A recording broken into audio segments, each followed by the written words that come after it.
What is good, everybody? We are live. Let me just check the socials and make sure we are streaming everywhere.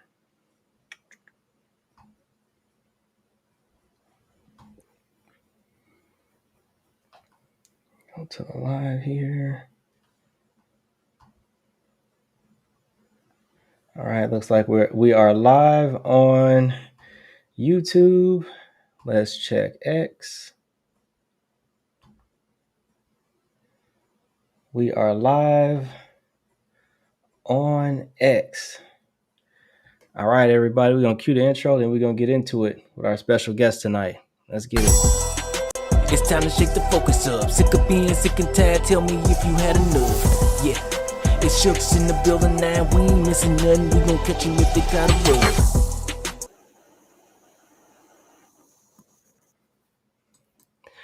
What is good, everybody? What is good? I got my guy, the Crypto Crossroads, with me tonight.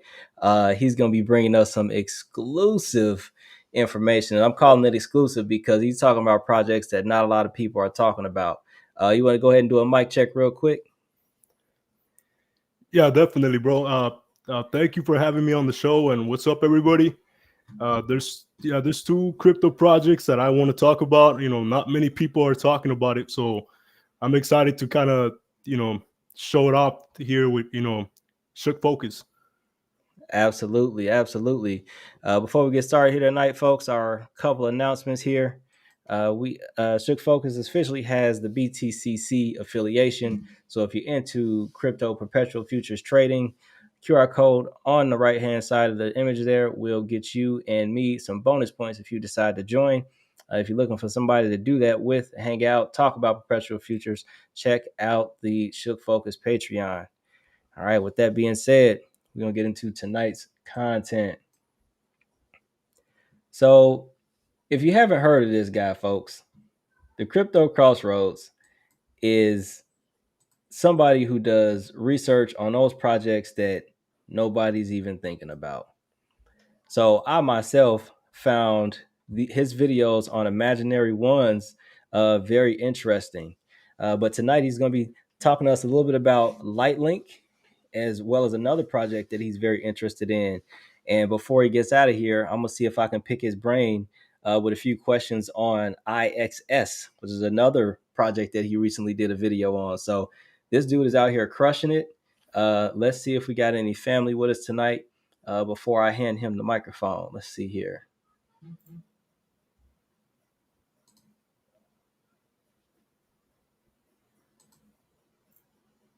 All right. Crypto Crossroads doing a check.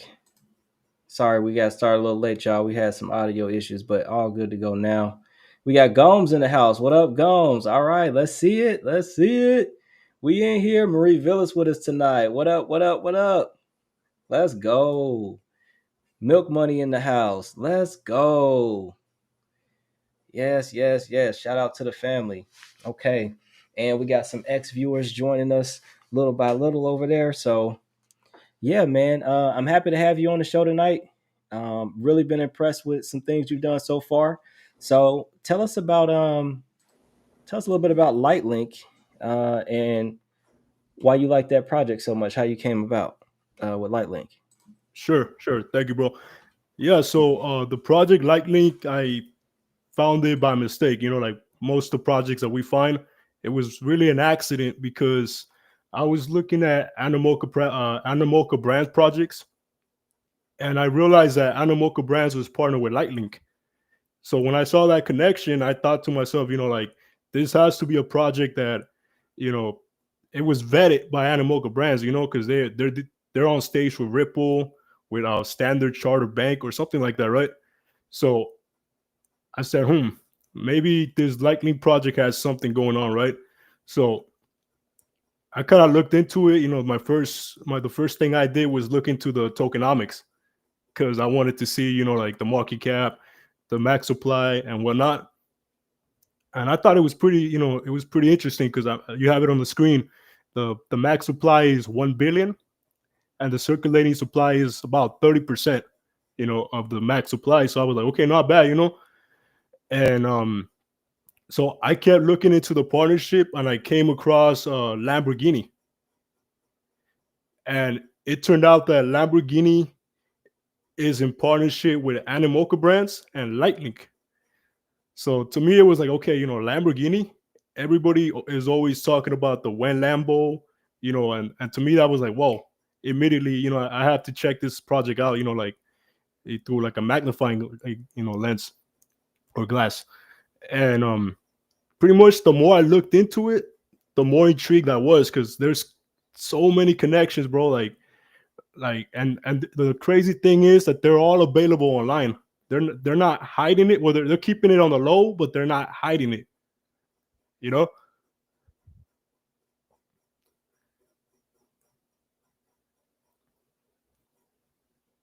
Oh, bro, I can't hear you.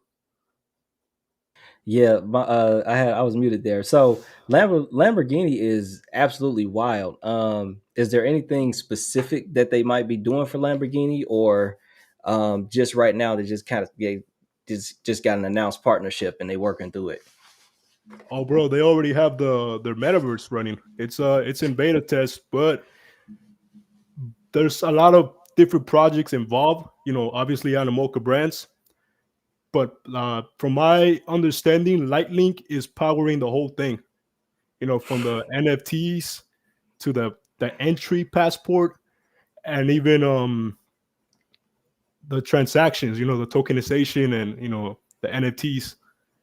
So yeah, they're doing a lot. That's crazy. So, I think it wouldn't be a bad idea if we play a little bit of your content here tonight, man. So if I'm brand new to Lightlink and I'm thinking about checking out what's going on with this Lamborghini partnership, which one of these videos should I maybe start with? Oh man, let me see. Let me. That's a good question, bro. Because that's a good question. Let me think about it. Because I just record these videos and I don't go back to them. That's much. Yeah. Okay, well, the one I think that would draw everybody's attention, like like immediately, will be the Lightlink Alibaba. The Asian PayPal mafia.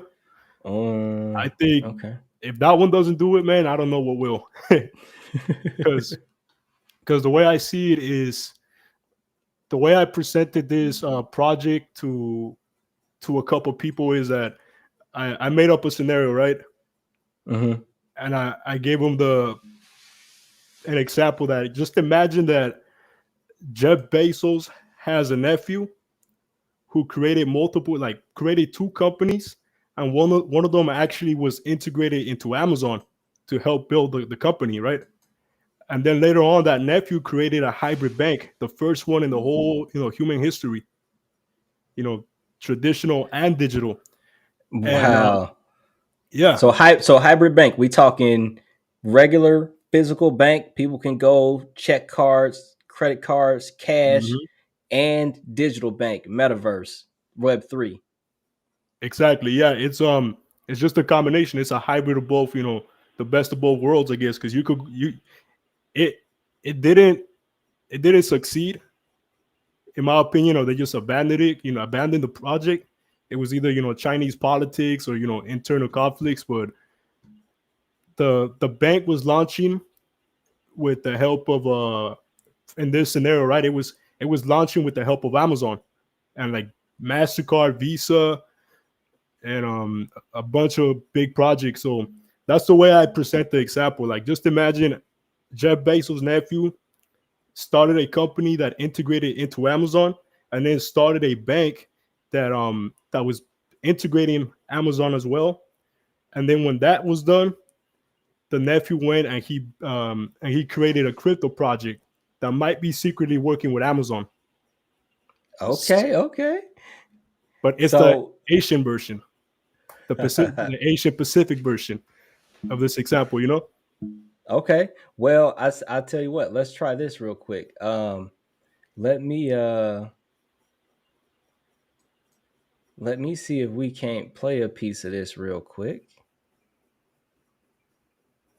Sure. and see what we get.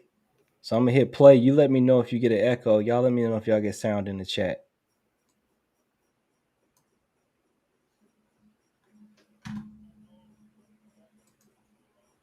Let's talk about Lightning. Well, it's a big deal.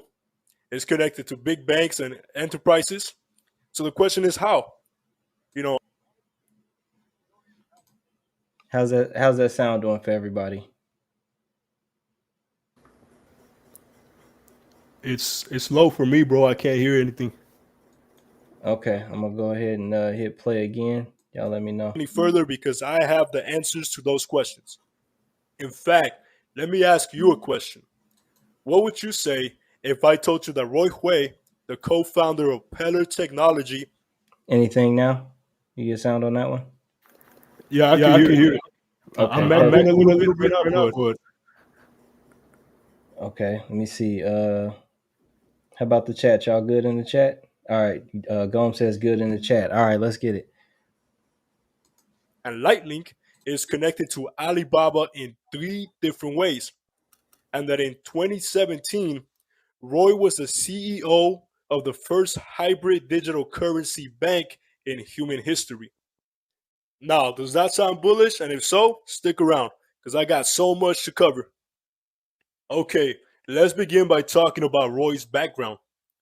So, he grew up in Shanghai, China, where his mother was a businesswoman. And eventually, he departed China to go to Australia, where he earned a computer science degree. But hey, don't take my word for it. Why don't we have Roy talk about it? My mom did a lot of business, and like I'm from Shanghai originally. I'm Chinese, as you probably gathered. Yeah, so I come to Australia in 1992. So I've been here for 21 years. I will call myself an Australian, and I have a bachelor's of computer science from University of Melbourne. Okay, so after Roy graduated, his profession required him to work and develop on the Web 2 long before he worked on Web 3. And eventually, Roy co founded a Chinese company called Market Engine with the help of Olivia Romero, who is also the co founder of Peller Technology and Lightning. So, of course, we're going to talk about Market Engine. How could we not? Especially because it's connected to Alibaba. But first, let's watch a clip. So we built a e-commerce company. We're licensing e-commerce technology to many larger enterprise customers, and then that evolved into a cross-border e-commerce company where we took brands around the world, Australia, New Zealand, the UK, Canada, into Asia, predominantly into China via Alibaba. And that was about 2015. Our e-commerce journey went quite well, and we had Royal Mail in the UK helping us to grow around the world, and we exited that company around 2017.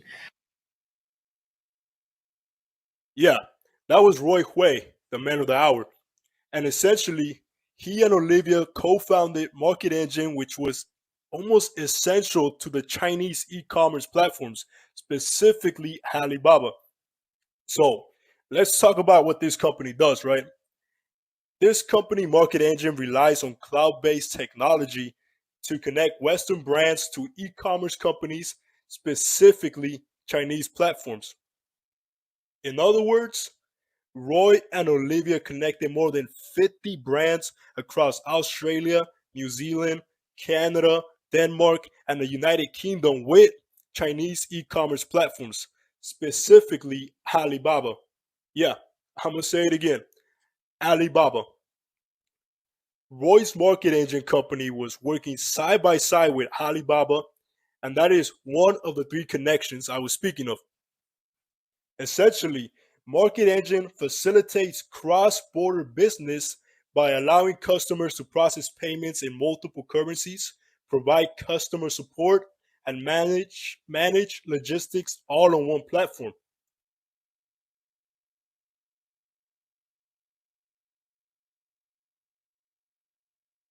So I just got to pause that for 1 second because just in case people doubt, Alibaba because it's a non-US Alibaba in March of 2025 reported, let's pull this over.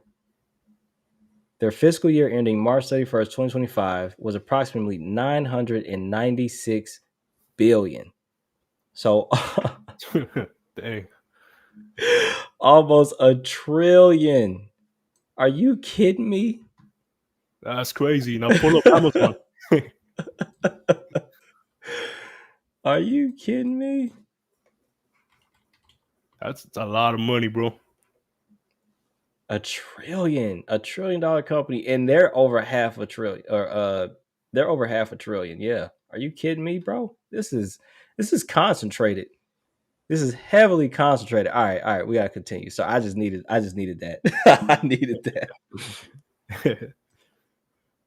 I'm like, that sounds a lot like Lightlink. So maybe Lightlink is the Web3 2.0 version of Market Engine, right? Probably. What if there was a way to know if a stock will be bullish or bearish the day before?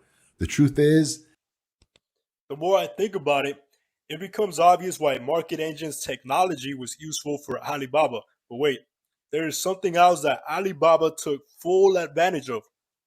You see, Roy and Olivia developed a feature which allows translation of Chinese to English or vice versa for e-commerce platforms, and they also converted currency price points in respect to the user's geographical location.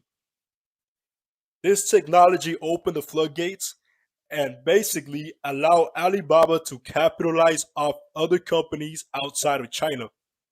So to sum it all up, the market engine technology developed by Roy and Olivia was a chess move because it being integrated into Alibaba and other e-commerce Chinese platforms allowed just about anybody from the world to buy and sell on these Chinese platforms. And essentially, that's how Alibaba made lots of money.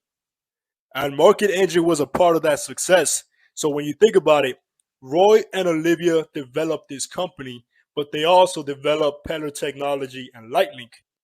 So there's no doubts why Lightlink is so heavily connected to investment banks and big enterprises. It all comes down to the origin stories. So That's some heat right there, dog. That's some heat right there. yeah, right. Are you kidding me? This is, and again, nobody talks about these projects. That's crazy. So this guy, if I'm following correctly, he's already plugged in with Alibaba from his previous work. Yeah, back in 2015 Okay, back in 2015. So he's and already plugged there. 2017. Okay, 2015, 2017. Man, that's crazy. So this is this is about to get crazy. This is about to get crazy. Oh man. Oh, I So thought I was going crazy because nobody's talking about it. well, I mean, I'm gonna say like so Alibaba, like any connection to Alibaba, like just in general kind of grabs my attention a little bit. Just because like we just saw, it's like that's a yearly $1 trillion market. Like Yeah. Oh, yeah. And then when you look at Alibaba Pay and you compare it to PayPal, man, it's the same deal. You know, Alibaba Pay is making money. I think at one point it was making more revenue, like 3 or 4 times more than PayPal. sheesh. That's crazy. So should we get some more of this should we get some more of this one? Or do we need to pause and back up a little bit? Let's see what the chat's doing.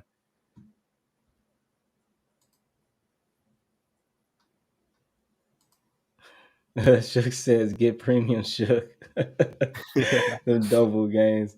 Mind blowing info indeed. Yeah, man. Like this, that and these are like Alibaba, like these they're all doing it. All these big companies are doing it. They all prepping.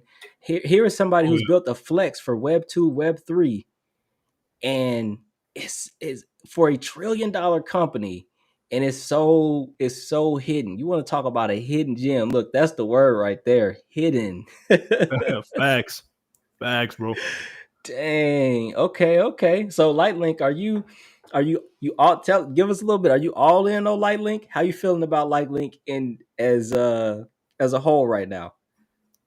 Oh man, yeah, for sure. I mean, it's before I found Lightlink, it was all about Swift, and you know how that went. So you definitely know, you and Black Brew and even Underdog. Um, so yeah, right now I'm all in Lightlink. I mean, not all in, but my confidence in the project. Based on the connections, it's almost promising, bro. Like, I know crypto is a risk, and you never know what's gonna happen. But I got my money on Lightlink. Nice. So if Crypto Crossroads could give us a top 3, we already know Lightlink is probably number 1. What would be number 2 and 3? Shoot, man, that's a good question. I say my second one is Crow, and Crow? yeah, shout out to E. He's always talking about Crow. He's the one that made me pay attention to that project, because they're tokenizing. They're gonna be bringing more than just crypto. We're gonna have stocks and RWAs, and that's where the money's at, bro. Like, I'm starting to think that after this bull run is over and cryptos go down, maybe the RWAs are gonna go up. And that's why I think, even though I'm kind of new to IXS, I think that's my third pick right now, because they're Okay. tokenizing. They're doing it for Coinbase. They're doing it for Binance, possibly Gate.io, and maybe even what's that company that everybody is talking about? I think it's called Franklin Templeton. Oh, Franklin Templeton. Yeah. Big money. Yeah, so I think there's a connection there, but I haven't been able to verify it yet. Okay. So Well, speaking to those, Franklin Templeton, if you ever heard of it, it's a mutual fund manager for the big dogs, basically. So, I mean, speaking on both of those, I guess I would say CRO is one that I do like. I'm curious as to what they are going to do now that they've got, I mean, with that Staples Center real estate, right? We hear about, speaking, since we kind of having that Web3-ish conversation, we hear about the metaverse and the different technologies that exist for being able to, watch the NBA games as if you right there courtside, and different technologies like that. I'm curious if now that crypto.com's on the Staples Center, if we gonna get anything that's like, some kind of Web3 experience in the Staples Center, if they're gonna be kind of leading the charge in that. Damn, that's insane, because if I recall correctly, when they first announced the Staples Center, they had an article where they mentioned, a dedicated room just to blockchain within the Staples Center, which is now Crypto.com Arena. Yeah. So I mean, you might be on the money there. Sheesh. Okay. Let's see here. What was, and the third one you mentioned, IXS. That one Yeah. is quite interesting to me. We didn't stop at Crow, but Oh, a lot of folks should be up on Crow right now. But let's check out Chronos.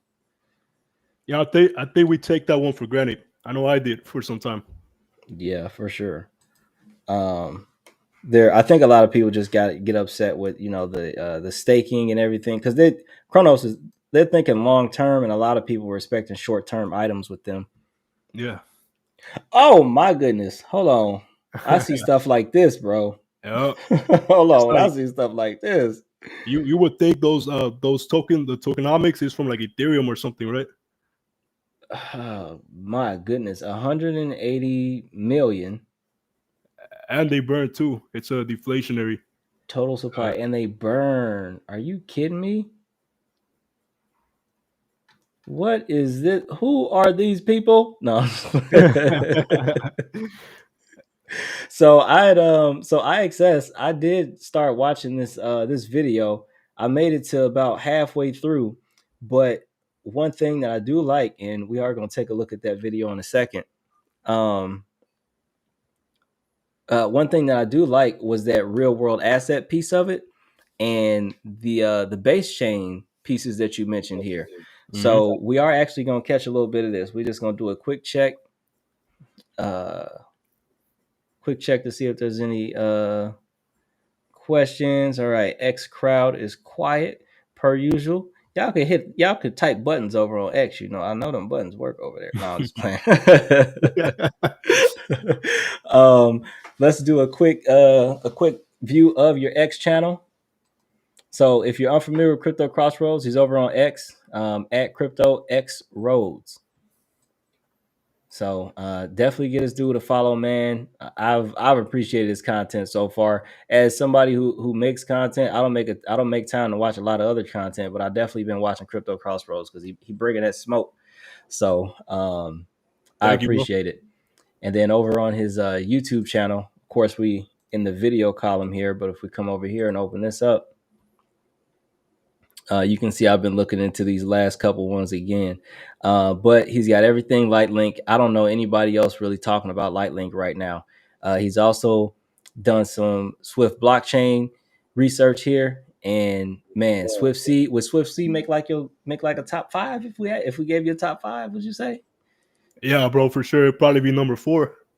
Okay. Yeah, for sure. Yeah, man. Let's see. We had maybe we can rent that stand if we have a million CRO or something BS like that. Man. Goals be killing me. Yeah. Maybe. I mean, if you got there soon enough, Phantom Beat says, that spike. Yeah, Phantom. This is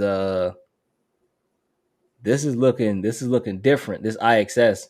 And when you hear about what they here to do, we're gonna hit play in a second, so y'all can hear this. So y'all can hear this video. This one, he gave us his top 5. He put IXS as like 3, but so far of the 3 that he's researching, just because of where I'm currently researching, which we're gonna get into in a little bit here in the carbon markets, my first look at IXS by way of Crypto Crossroads. This is something that I'm like, this is something that I'm about to look into for sure. Let's slide on over here to the channel. Wait, real quick. Yeah, go ahead. Yeah, before we move on to IXS, I do want to say like one more thing about Lightlink. It's so I like to call it the cousin of Velo, because Lightlink is actually owned by the CP Group, which is one of the biggest investment banks in Asia, right? And it so happens to be almost like buddy with Alibaba. And then if you think about it, CP Group partly owns Lightlink. So it kind of makes you wonder, like, is Alibaba really involved? Like, is Alibaba opening the doors, for Lightlink, if they're secretly working? Because it's alleged that Roy Hui is a nephew of Jack Ma from Alibaba. It's not for sure, to me it seems like it was posted online, but there's no way that we can confirm it, because Jack Ma is just low key. We know that he has 2 brothers and a sister, but you're not going to be able to pull up those names. Okay. Well, I'll tell you what, how about we go here? So I had already made it through about 75-80% of this one, but Velo is, I'm glad you brought it up, because Velo, I get so many people coming over to my channel asking me about Velo, and I have not really dug much into Velo myself. But since we get a little bit of a double header here, we got the Lightlink researcher extraordinaire with a Velo attachment to his video. we gonna go ahead and hit the play button on this Velo and Lightlink so we can get some juice of this. And folks, it's only 11 minutes, man. That's as close to TikTok as he can get it, man. I'm trying to tell you. That's as close as he can get it, man. So let's go ahead and hit the play button.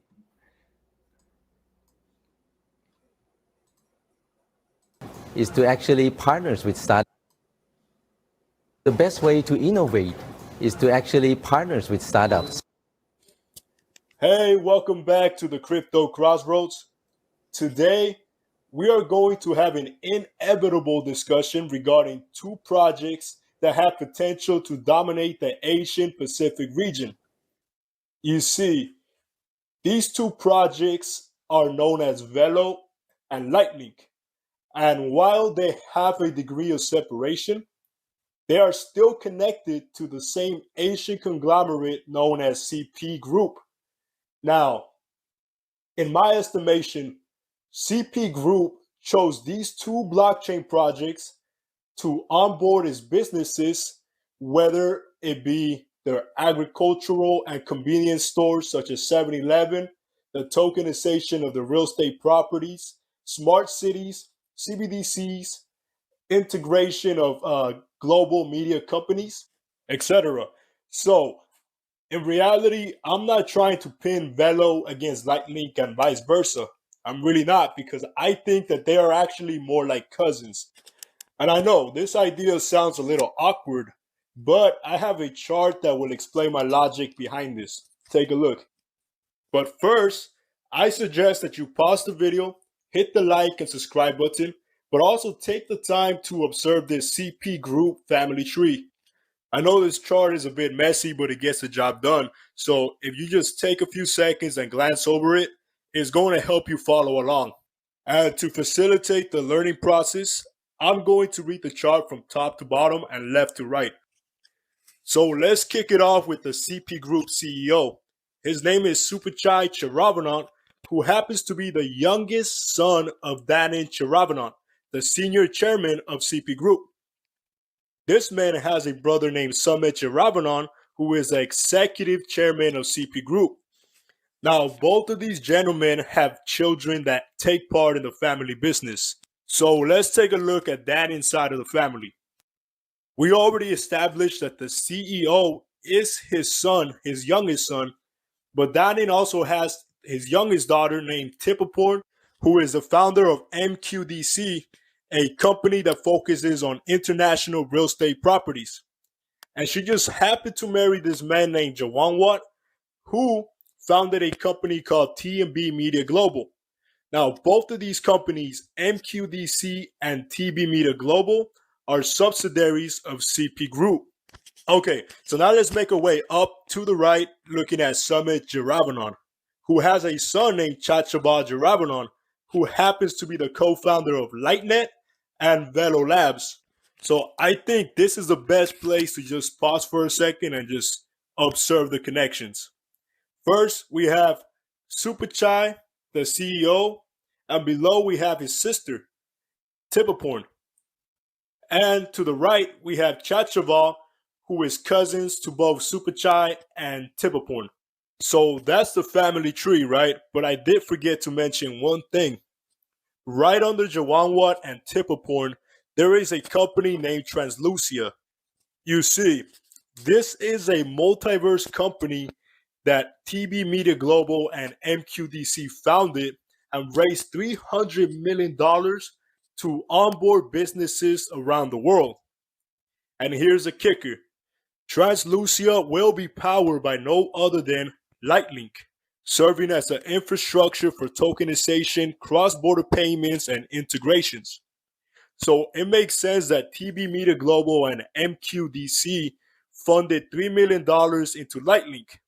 And I know what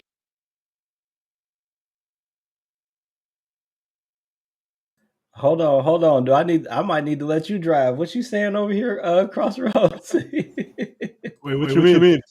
You said almost certain Velo and or Lightlink will power 7-Eleven. School me up. Somebody school Shooks. Okay.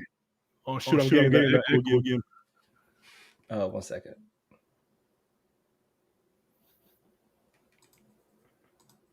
All right, go ahead. What's going on with 7-Eleven? Okay, so basically, CP Group owns like hundreds of 7-Elevens over there in Thailand, right? And I think there's some type of integration with True Money, which is also like a payment, kind of like, man, I kind of like to think about it like the PayPal, the Asian PayPal mafia. And there's just the possibility that Lightlink and Velo for sure, they're gonna power the 7-Eleven transactions. So what I'm thinking is Velo might process, the actual payments, but Lightlink might do like the loyalty points because that's like one of the things that Lightlink does. Kind of that's what Animoca Brands does too. They're into like like loyalty memberships, and you could integrate them. Whatever you buy at Walmart, Target, Amazon, you name it, you will be able to take all those points and kind of like consolidate them into one account, so that you can cash them out. So all your purchases matter pretty much. Like let's say you only go to like 7-Eleven like once, like let's say like 5 times a year. So if your points are isolated, they don't really do anything. But if you can actually combine all your points from every single store that you go to, or every shop online store that you shop in, then you could put everything in one membership, and then you can cash out. Hold Or on, let me just say something. Let me throw something in there real quick. So these points that you're talking about, XCN is getting a lot of salt right now, but these points that you're talking about, yeah, I want to let everybody know that Chain Core was the first publicly given example for how to swap loyalty points for money within a blockchain ecosystem. Swapping loyalty points for anything, combining Starbucks points, Capital One points with different forms of money in order to complete one transaction. So that's something that Chain Core provided functionality for, and they were the first ones to bring that piece. We never watched the second half of that demo, but I just want to throw it out there, just in case that's crazy. y'all start forgetting. So Chain Core, is that XCN or what is it? Yeah, so it's now called Onyx Core after the rebrand to XCN and Onyx Chain. It was originally Chain. So Chain is the company, but their blockchain was also called Chain initially before they started calling it Onyx. They ended up rebranding it and switching it to having that name Onyx to help out with that whole, dodging SEC court case situations like Ripple. But originally it was just Chain. It was, hey, the company's name is Chain, their blockchain is called Chain, but they had a product on there called Chain Core, and Chain Core was used to swap these different points. I might actually have a demo, but I don't want to get us too far off of what you got going here. But I might actually have a demo. But yes, the Adam Ludwin, the founder of Chain, gave that demo in one of his initial interviews, swapping loyalty points for real products. And combine transactions, like combining all the different points. So just something to think about. That's crazy, man. I slept on that XCM bag, to be honest, because I got me a little when you and E were talking about it. So I was like, okay, these guys don't miss. So I went and I got me a little bag, but it wasn't like a Swift bag, Oh, But yeah, it was still good. It was still, sheesh. It made crazy numbers. Yeah, Swift was nice. A lot of people backed up the truck on Swift. But yeah, that's crazy interesting though. So they're powering transactions for 7-Eleven. Wow, these are some pretty interesting connections. So CP Group, you want to go ahead and let us know why CP Group is so important? How much do you think CP Group is worth? Oh shoot. I think last time I checked, they made over $80 billion in revenue. Sheesh. Let's see. I think that's the number I saw.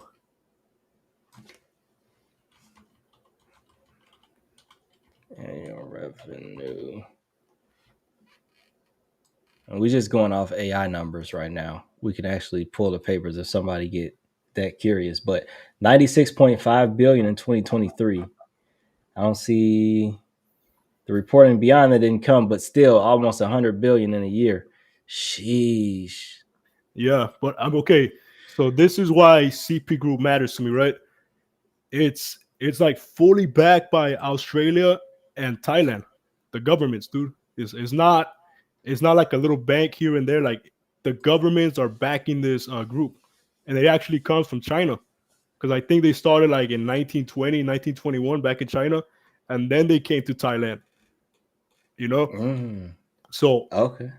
the reason for this chart is that, man, I can't pronounce the names, man. I already have a speech problem when like I can't, respectfully, I can't pronounce like the names. Super Chai, um, the I got a speech CEO. problem too, bro. It's all good.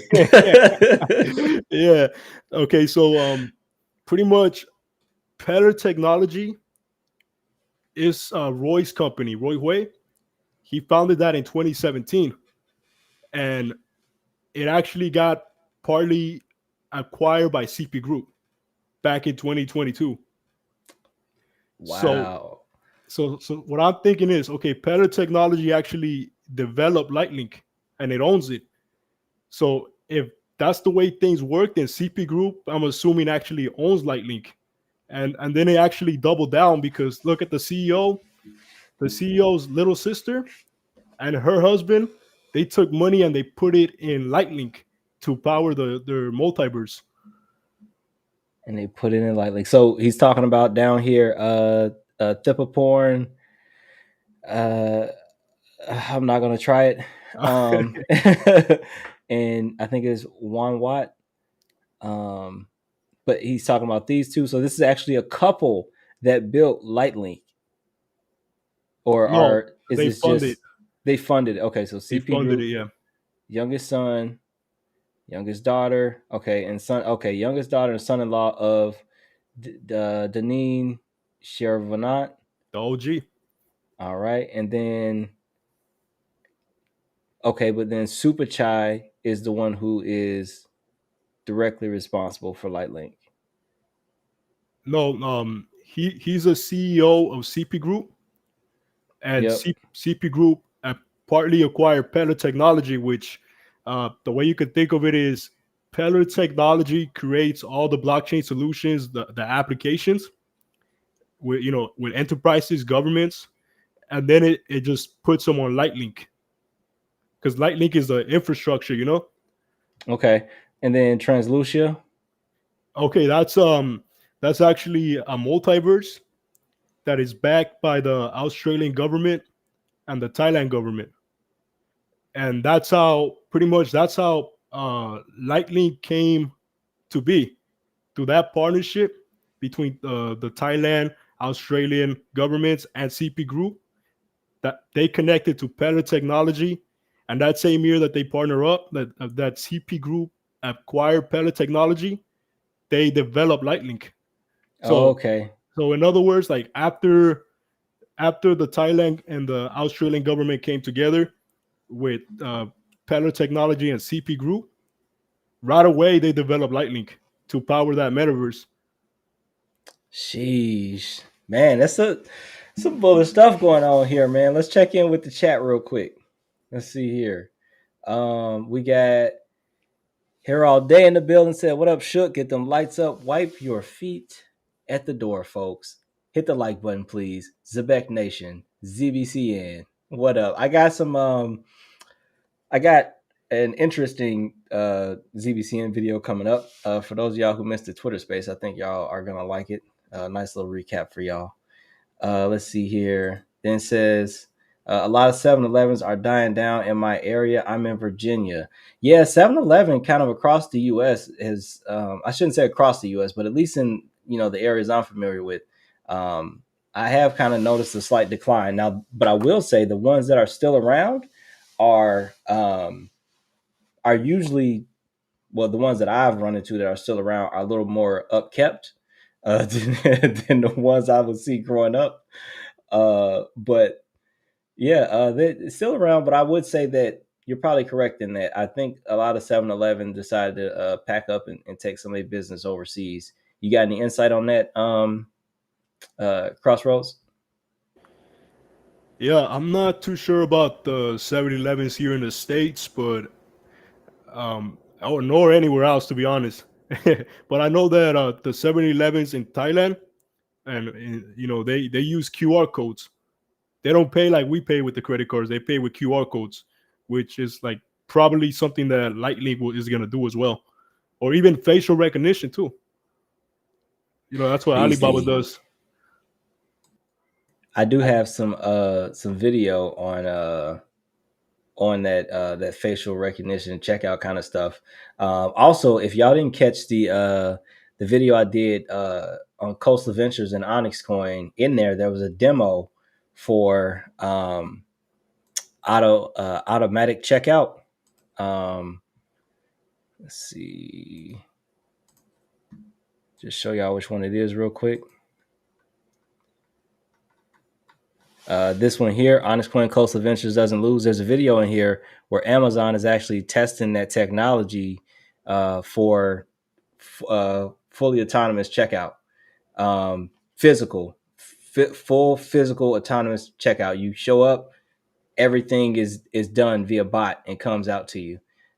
So that, and it's biometrics included. So all of that stuff is like legit technology. So just a note on that. Hater All Day says, what up, Crossroads? I see you in here. Milk Money still holding 1 mil XEN. Yeah, that 1 mil XEN does work if you know what to do with it. Let's see here. Super bullish.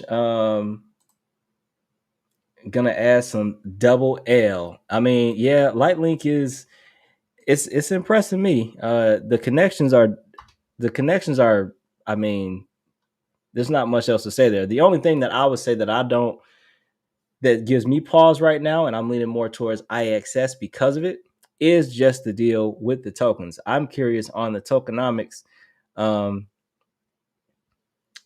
what's going on with the release schedule of the tokens, because it looks like about 30% is out. There's 1 billion and there's 289 million out, so just under 300 million. So I'd be curious to look at the tokenomics on that one, but as far as how they're rolling out, but either way, the supply is still low at 1 billion, and you're early. And that's one thing that I will say too, though, is they have time.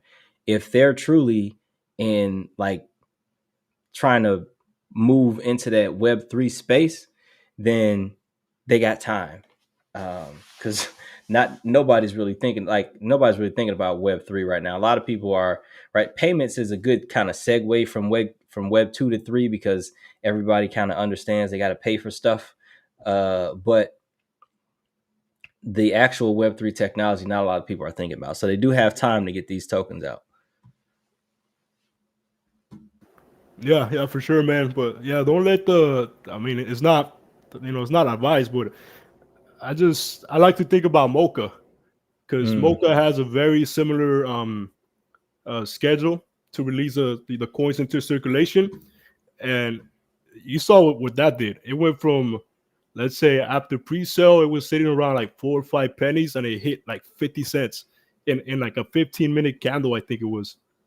Sheesh. And then it went back down to 14 cents. People got scared. Other people bought again, or bought for the first time, and they shot back up to 50 cents. Man, yeah, see, those things do happen. So, and that's what I mean, though. Like, I'm not afraid because none of the tokens are out. I just be curious, like, when I get ready to jump into this, because with Alibaba, like, them having basically a personal connection to a $1 trillion company, like, I'm not gonna ignore that. Yeah. So I'm not saying don't, but I would just be on the lookout to, like, hey, just make sure they aren't releasing tomorrow. Yeah, no, for sure. And like, I just started thinking right now, because they have a DAO that's gonna launch. They haven't said when, but I'm thinking it might launch 2025, right? And if that happens, and Alibaba is really working with Lightlink, and then you also have CP Group, which for sure we know that CP Group is connected to Lightlink. So once that DAO is launched, it's gonna be like, man, kind of like the Hedera Governing Council, but the Asian Pacific version is how I'm looking at it, right? Like, all these enterprises, Alibaba, CP Group, and other companies that are connected to Lightlink are gonna want to have a spot on that network so that they can make decisions on, that will impact their businesses with CP Group and Alibaba. Okay. I see one thing to point out here, y'all. We got Crypto Nation in the building. He's down in the chats. If you are not familiar with Crypto Nation, you need to do yourself a favor and slide on over to Crypto Nation's channel. Let me just show y'all that real quick while we got him in the building. Yeah, I always watch him go live. He's talking about Sora, and that's so heavily connected. Crypto Nation, y'all, I don't know how, but the closest thing that I have in any of my communities to Crypto Nation is E, because Crypto Nation finds out about things so early. I have no idea how. Dude is he's always on something that drops early. I don't know how he does it, but if you like finding out about things early and then being able to go and look into them, Crypto Nation is one to check out. Like I did a lot of XCN research and videos, but guaranteed if you go back and look at the timeline of when I started doing my videos on that, you'll also find that Crypto Nation had some videos up on XCN as well. Crypto Nation is always on the beat, and I'm gonna definitely have to get him up here on the show. I ain't gonna blindside him with dropping the link right now, but I'm definitely gonna have to get Crypto Nation up here. Yeah, for sure. And the channel name is perfect too, man. It is too. Like the live streams are so chill, man. If y'all haven't been to a Crypto Nation live stream, like he should call his chill sessions. Like I don't, it'd be so chill, man. So yeah, Crypto Nation is a W follow for sure, y'all. Look, it ain't just me. Gomes says love your vids. Hitter All Day says what up, nation. Let's get it. What else we got from the community here? Gomes says, for me, any project under 25 mil FDV, fully diluted value, is a steal with these connections. Tokenomics are irrelevant. I agree. Hey man, and also like I don't know if you want to move on to the other project. I'm cool, still talking about Lightlink, but there's something that I haven't really talked about publicly. So maybe I could do it on your channel if that's cool with you about Lightlink. Oh man, let's we finna get some exclusive. Let's let's get it. What you got? Let's go. Let's get back over here. What you got for us? Okay. So everybody knows Gary Gensler, right? Absolutely. He was a teacher where? Scary Gary at MIT. Scary Gary. Yeah, okay. MIT, yeah. Well, Lightlink is connected to that. Out of MIT? They're connected to it because CP Group has that metaverse I told you about, Translucia. Okay, yeah. They're connected to almost everything, man. Like there's a company called iTech Entertainment that actually developed the Disney parks, right? So companies like that are working with Translucia, and MIT is developing like artificial intelligence protocols that are gonna be on Translucia. But now, if you think about it, like Translucia is getting powered by Lightlink. So when MIT, develops these artificial intelligence applications, they're gonna be powered by Lightlink. And there's an article on it too. Like that might be it. Yep. Fucks, he's not making this up. Translucia joins the MIT Media Lab to explore new AI technologies for well-being. Back in 2023. All the same people. Receipts on demand. Receipts on demand, folks. Yep.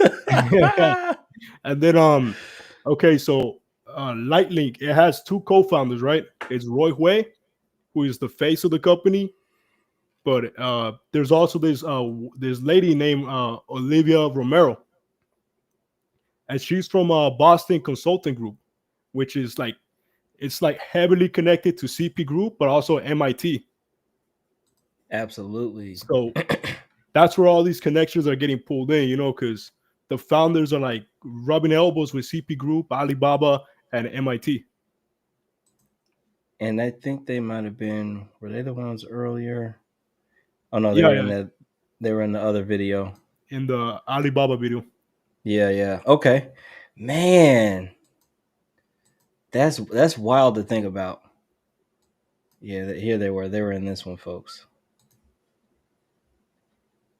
And then, if it's okay, I'll make another exclusive too, as well. Go for it. Go ahead. Go, why are we doing this?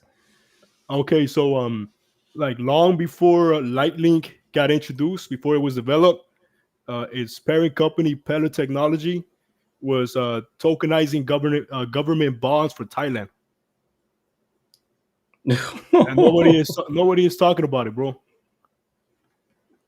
That's wild. That's so Perp Technologies right here are working on tokenized bonds. Yeah, yeah, because Perp Technology, it designs blockchain solutions, pretty much applications. And what Sheesh. it was doing is it was creating a bunch of layer ones, but they're technically private chains, right? So they were kind of like silos. They had, like, let's say for example they had, and I'm making this up, but let's say they had Alibaba chain, and then they had let's say CP Group chain. There's two layer ones, but they weren't connected to each other. They couldn't do like no business through those blockchains. There was no DeFi. So through like those years of experiences, he was Roy Hui and Olivia were like, okay, maybe we'll just create a layer two that could integrate everything. They'll have their own chains, but they could still be connected. So they were like, okay, let's do it. Let's start Lightlink, and that's what happened. So once they created Lightlink, then they took all their enterprises, all their connections, and they're getting onboarded onto Lightlink.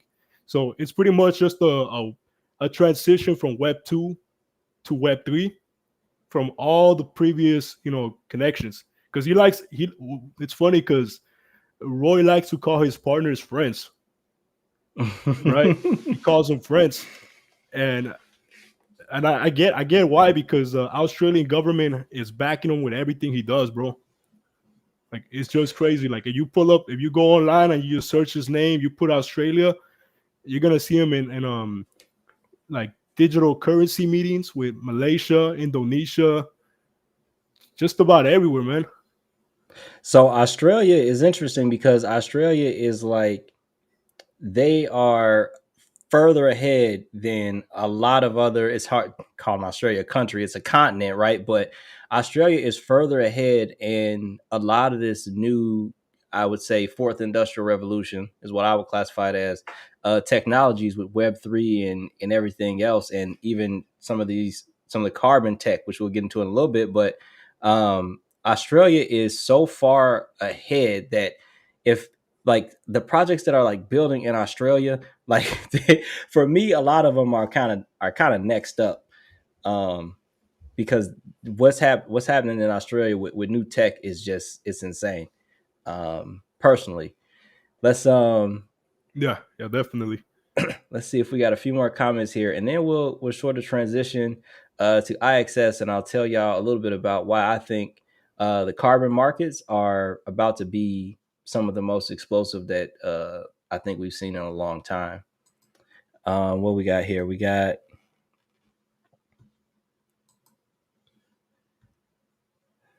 where do we leave off with comments? Here all day says Nation is good peeps, solid guy, sub, definitely, absolutely. He was on Zebek too. And he was on it early. He was on it early, folks. He was on it early. I'm telling y'all, I don't know how he do it. Nation be early. Yeah, he be.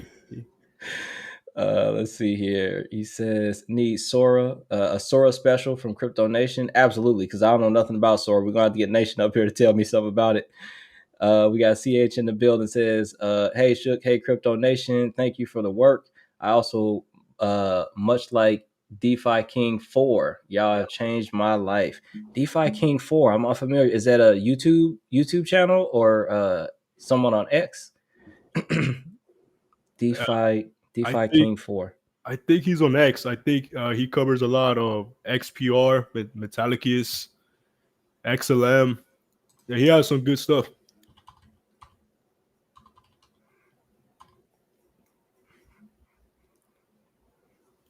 Oops, I hit the wrong button. 2021. Okay, I might have to come over and check them out.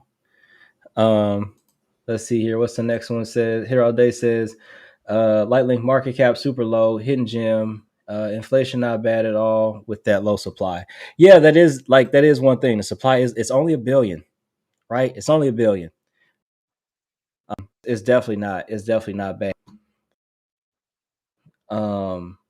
But I'm gonna show y'all why I'm a little more bullish on his other project right now. He go let's see. CSS Crossroads, thank you for breaking down the Velo family. That's wild. Yeah, man.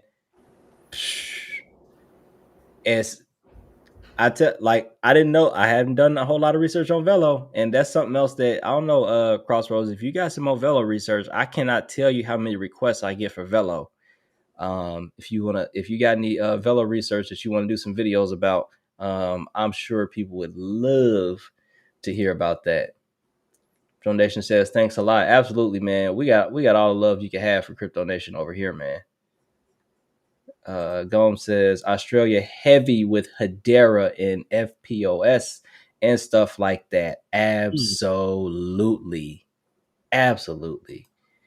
Says, what up? My pleasure. DeFi King is also on YouTube. Okay, I have to check it out. We got Jay Sher in the house. Says, what's good, Shook? Love having you with us tonight, man. We just kicking it. Crypto Crossroads has been schooling us up a little bit on Lightlink, giving us his sort of top three here, which I believe it was Lightlink, then CRO, and then IXS. Was that right? Yeah, that's right. Crow is kind of like my safest play, you know. Yeah, that's the only reason it's up there. Like, but I think right now, like, I'm more interested into IXS because of Coinbase, Circle, BlackRock. So yeah, top three for sure. Yeah, so IXS, we're gonna transition a little bit here so we can get to IXS. We do have a little more family joining us tonight. Looks like we got a good crowd pooling over on X. Shout out to everybody on X. While you're over on X, Crypto Crossroads is on the show with us tonight. You can head on over and give him a follow. W follow. I'm getting schooled tonight, so W follow. Let's see here. So IXS is another project that he's done some research on. And this one right here, I love it. I know y'all say y'all don't care that much about tokenomics, but I love these when I see this. Everything is out in the circulating supply right now. Max supply of 180 million. So even less max supply, 180 million. So we're going to slide on over to his channel real quick, and we're going to check out some pieces of his. Folks, we only getting through because we're trying to stay engaged with the chat. We're only getting through like half of these videos, but please do yourself a favor and go over and watch the rest of these videos when we get off this live stream tonight. But IXS is one that when I started watching this video yesterday, I was like, I ran out of so much time today. It's so much I want the stuff, but we're going to look at IXS. And then IXS is going to kind of give us a little bit of a real world asset view. And we'll talk a little bit about real world assets, the projects that I'm looking at, or the sector that I'm looking at in real world assets. And then we'll do another community session, another community chat session. And then we'll see if y'all got anything else y'all want to get into. So let's go ahead and we're going to hit the button on this. Let me get this ready. My name is Julian Khan. I'm a 7-time founder. I'm originally from Australia. I moved to China when I was 21 years old, and I started my first company. That was an advertising media company that eventually got bought by the parent company of UFC that does all the social media in China for foreign sports teams, because you can't use Facebook in China or anything else. Hey, welcome back to the Crypto Crossroads. Today, we are going to discuss two sister companies that are fully licensed to issue and distribute real-world asset tokens. Julian Khan, the man we saw at the beginning of this video, is a co-founder and CEO of InvestorX and IXS. We are going to cover their innovating solutions and partnerships with huge institutions, crypto exchanges, and companies. Okay, so let's hear Julian Kahn talk about InvestorX in this interview hosted by the FinTech channel. We started InvestorX in 2015 in Singapore. It was one of the first real estate crowdfunding platforms. And then in 2017, with ICO boom, we got excited by the security token, which is now called real world asset tokens. We thought, world of digital currencies, we need a world of digital securities. We should put all of our shares of startups and real estate on blockchain, and then everything can connect. And we'd have this whole new financial system and financial world. So InvestorX transformed itself into like a Web 2, into a Web 3 platform, but also added an exchange license to its broker-dealer license and built an end-to-end solution. So anyone can tokenize their real-world asset. There's an end-to-end system. There's KYC for investors. There's wallets. You can pay in fiat or stable coins, and you can buy and sell real-world asset tokens. All right, so before we continue with this video, I want to give a quick shout out to the homie Passive Empire over there on Twitter X. He's the one that put me onto IXS. And if you like thorough information and breakdowns of crypto projects, then he's the man that you want to look for. All right, so just please take a moment and go to his page, give him a follow, because he's the reason that I'm starting this deep dive series on IXS. Okay, thank you.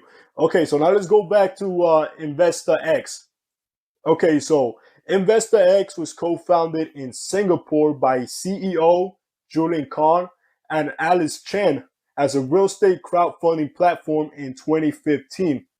Then InvestorX experienced a pivoting moment in 2017 when it became licensed by the Monetary Authority of Singapore, MAS for short. This allowed InvestorX to focus on tokenizing RWAs on blockchain long before they were trending. And as of today, InvestorX is an institutional grade exchange that allows KYC users to trade RWAs and financial institutions to issue, manage, and trade tokenized RWAs across established platforms and exchanges. Then in 2021, Julian Kahn, Alice Chen, and Aaron Ong co-founded the IXS platform, which is also known as the Institutional Exchange Settlement Layer. Here's a clip where Julian Kahn talks about the IXS platform. Take a look. And then in 2021, we started building IXSwap. We had some new founders. Aaron joined us, and I started the InvestorX platform with Alice. And then we were looking at the problem in the RWA space in 2021 was that there was all this talk about liquidity, but there was no liquidity solutions. So we embarked on this mission to see if we could build the Uniswap for RWA. What that means is that anyone can start a liquidity pool and anyone can trade, but because it's typically securities, we have all the licenses around it. So Uniswap doesn't list real-world asset tokens because it doesn't have any securities licenses or any custody or crypto licenses, whereas IXSwap went and got all the right licenses, and it allows retail investors. So anyone can register on IXSwap with a photo ID and buy a real asset equity token with one USDT. Okay, so you heard it from the man himself. Now let's expand a little bit more on IXS. This company is fully licensed by the Securities Commission of the Bahamas, SCB for short, and it's a sister company of InvestorX. And if you follow Julian Kahn and you watch his interviews, you'll realize that he's always talking about the licenses. And if you're a curious person like me, then you probably would ask yourself, why is this? Well, let me tell you, this license is so special because it allows IXSwap to issue and trade real-world assets to anybody, anywhere. All that retail and institutions have to do is pass KYC with IXS and also pass the background check. But don't take my word for it. Here is the IXS co-founder, Julian Kahn, talking about the license. Take a look. It also depends where you launch, who can buy, who is buying, right?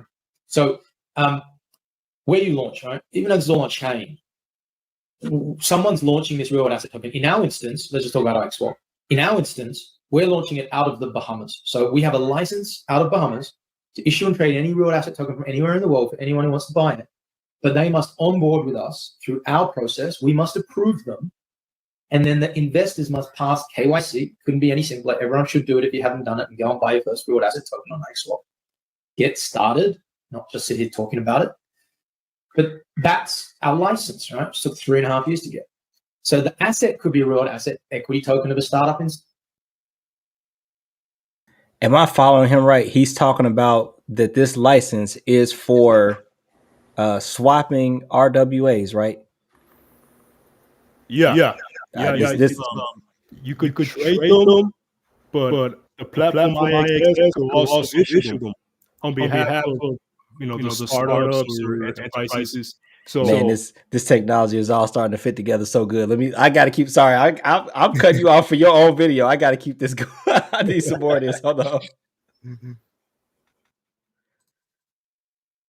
From America, could be a startup shares from South Africa, it could be a real estate token from Hong Kong, could be whatever. That's the rails, right? So the point of the regulation is that there's typically you're typically operating under the regulation of at least one country. okay, so the IXS has a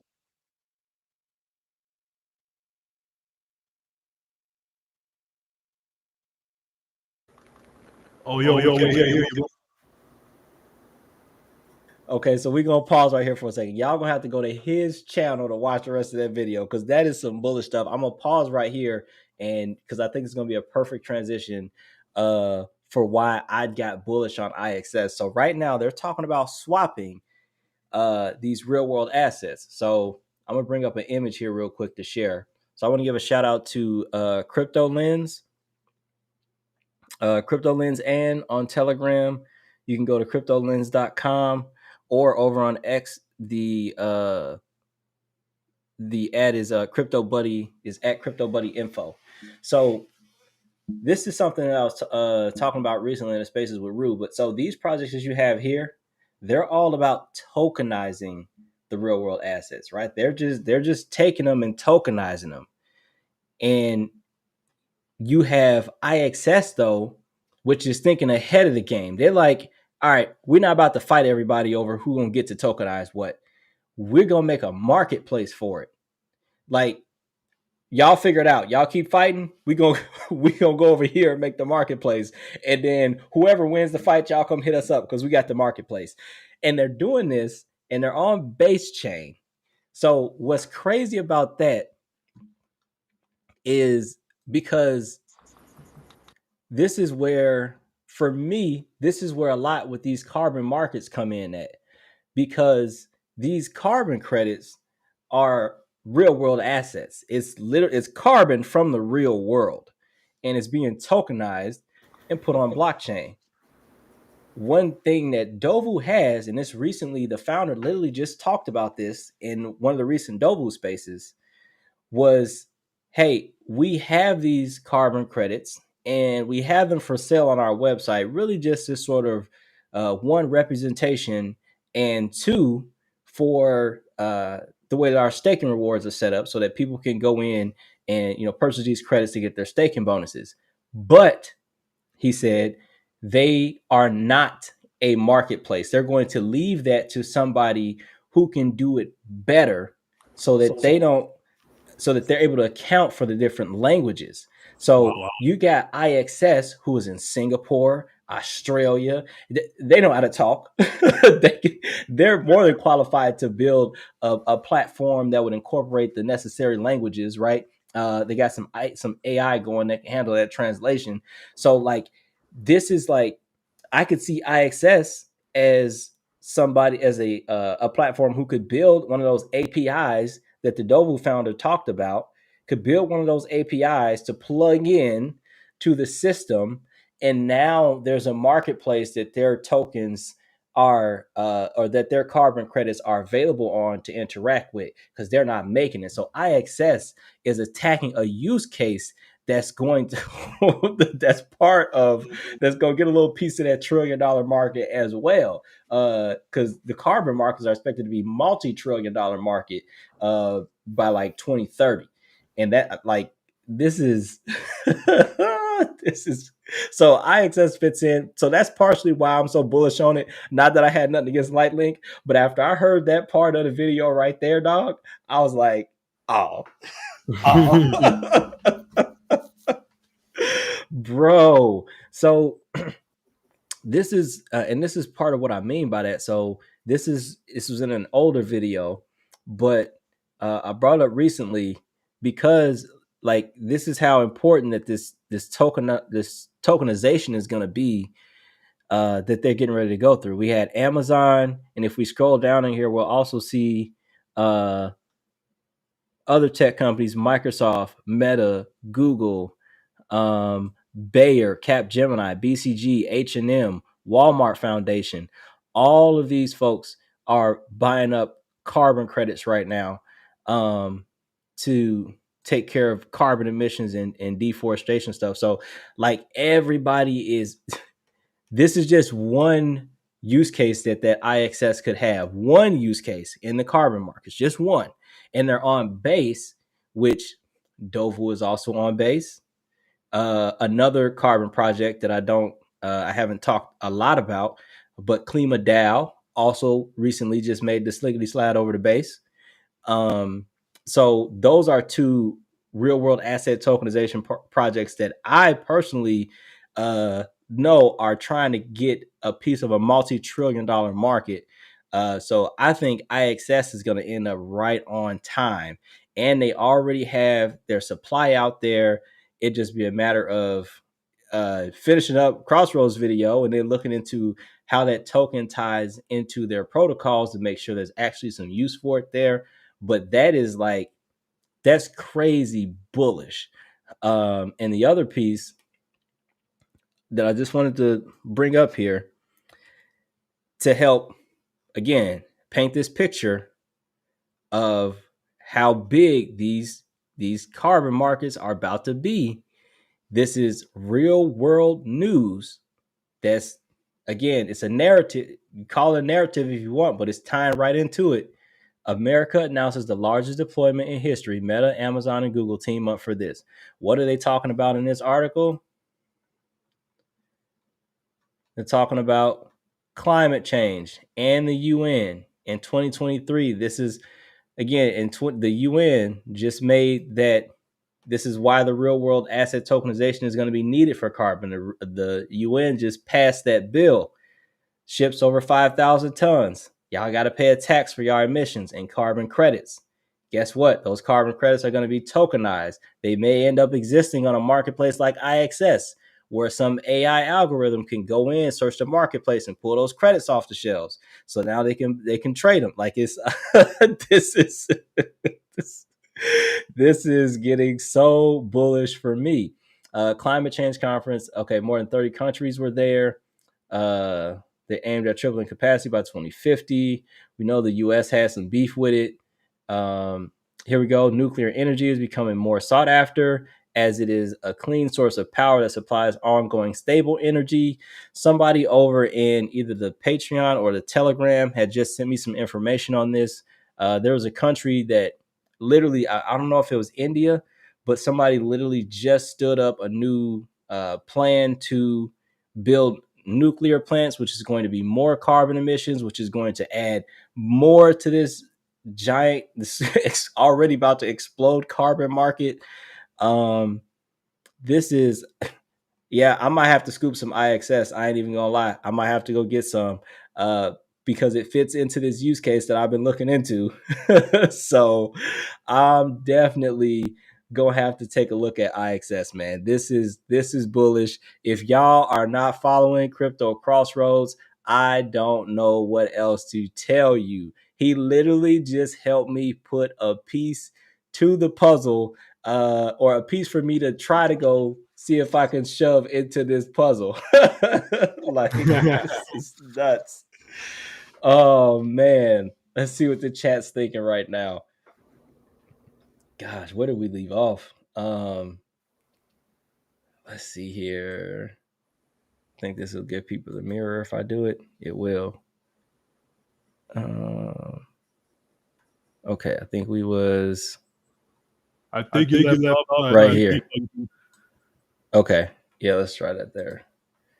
Rashad Williams says, "What up? What up, Rashad Williams? I'm glad you could come out, man. I'm very glad you come out. We got Crypto Crossroads with us tonight. Gave us some excellent research, man. Crypto Nation says going live later. If you doing one of your late night things, I'm gonna see if I could tune in, Nation. Rashad Williams, big facts. He says, so I noticed there are 2 XEN coins now. What's the difference? So I'm gonna have to.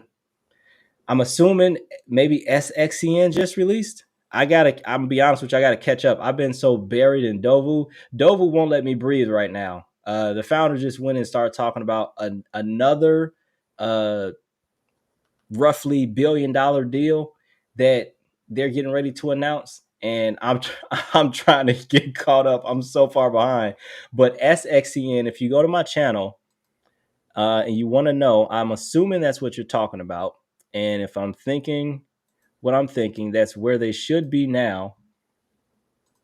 But if you go over to the channel, I have a video, SXEN and Goliath, the water and the giant. You should definitely check that one out.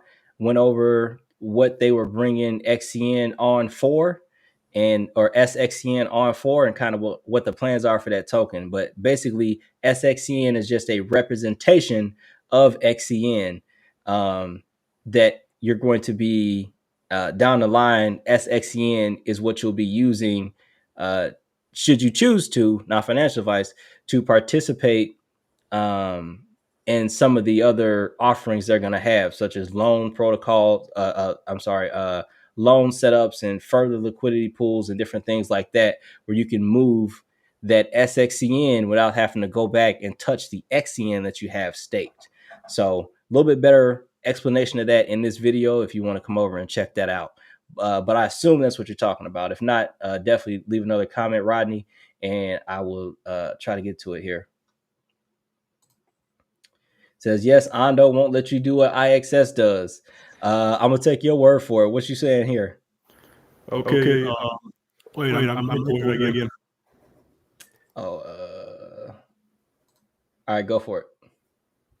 Okay, thank you, bro. So pretty much my understanding is that Ando is well connected, right? You got, they're partnered up with Trump and whatnot.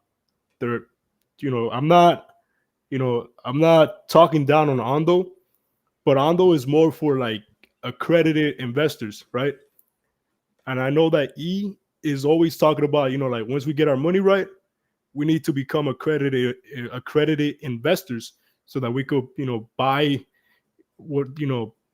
into companies like the rich people do.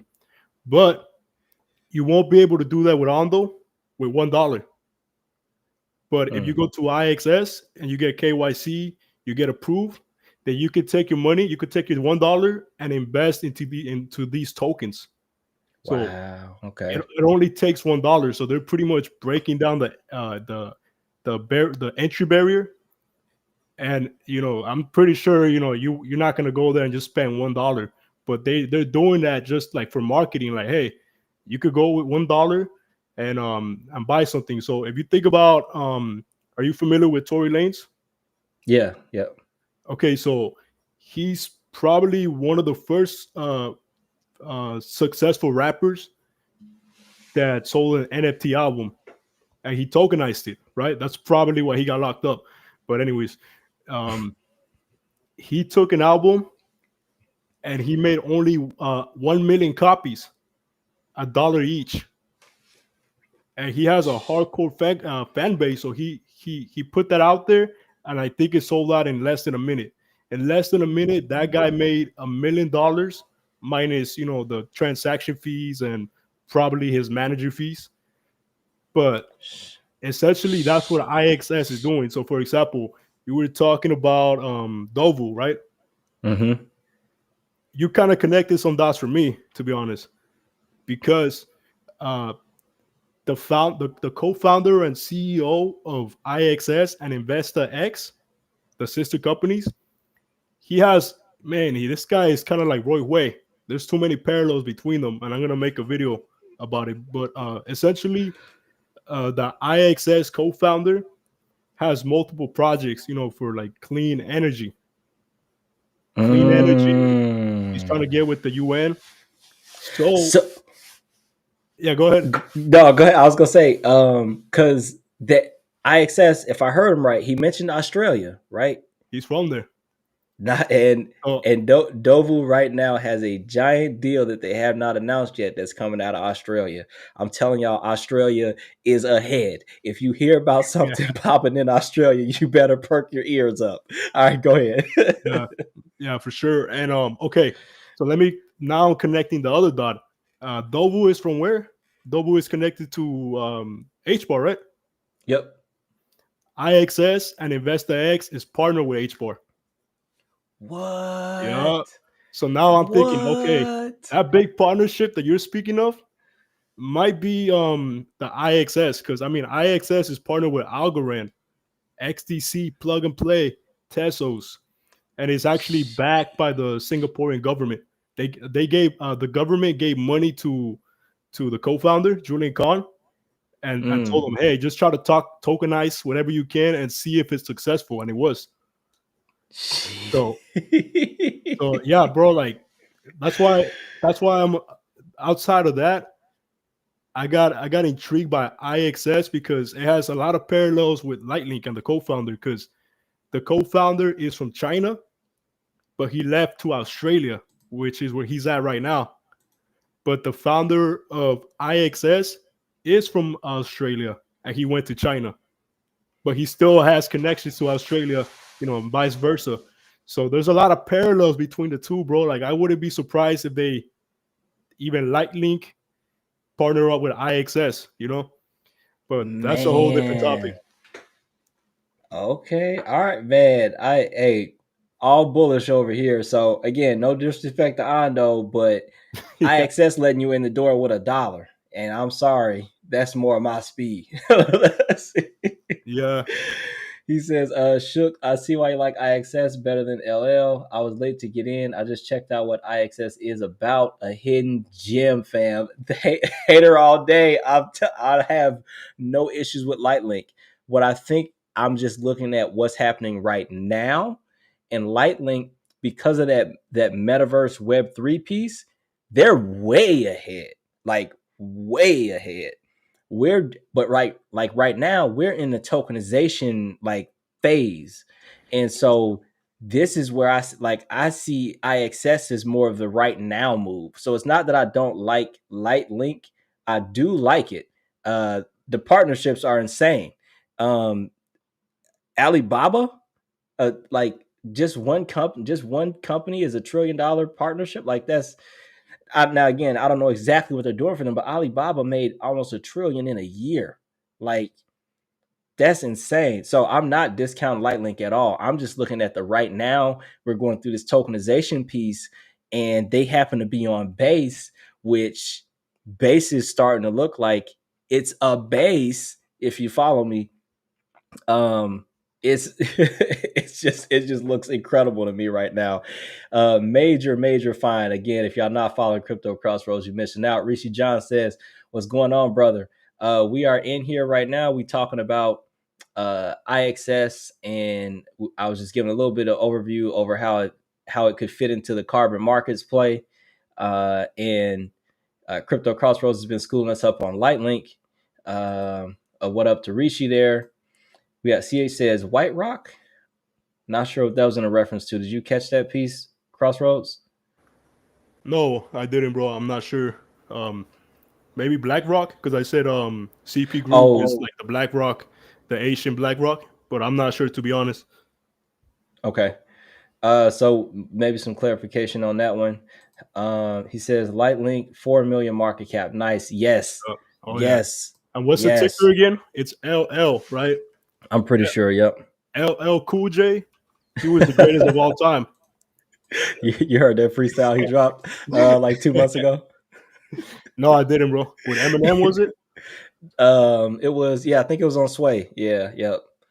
Yeah, LL Cool J did a freestyle like 2 months ago. Yeah, that's I was crazy. like, look at this dude, still looking the same way he looked all these years, like he ain't aged. He got that baby face syndrome. Rashad says, "Yep, Lightlink is a hidden gem. Absolutely. I'm starting a bag of Lightlink and IXS. Hater all day. Hey, shout out to Hater all day. Hater all day putting the research to work right away. With a 180 million supply. Yeah, and y'all, that's an even lower supply than some of these carbon credits I've been looking into. Now, slight plug here though, since we mentioned the carbon markets, I'm gonna tell y'all a carbon project with a low supply.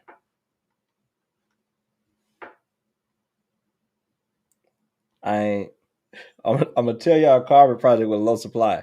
All right, I told y'all. 19 million for Klima, man. 19 million. Dang, that's like almost BTC, right? Man, it's low. It's low. And they got some connections. Circle, Cuban companies. We're gonna get into it. Rashad Williams says Crypto Crossroads was good. Absolutely. I'm so happy to have Crossroads with us tonight, man. We can connect to some what I want to. Well, really, we just gave Shooks a headache because now he got more research to do. But You're not gonna sleep. oh man, he says, "Hey Jay, what up, fam? I love it that y'all showing love down here in the comment section, man. Do what y'all do." Tom says it's insane. You can invest $5 a day in an RWA monster and get rich. You know, like so. And there's so many ways that you can play this market now. Is what it's starting to look like. Let me see if I have. See if I still have that or did I get rid of it? There's so many ways that you could play this market now. You can buy the real world assets, which are expected to increase in value after tokenization. You can buy the projects that are tokenizing them. You could buy into the projects that's running the marketplace for the tokenized assets. We so early we can do whatever we want to do.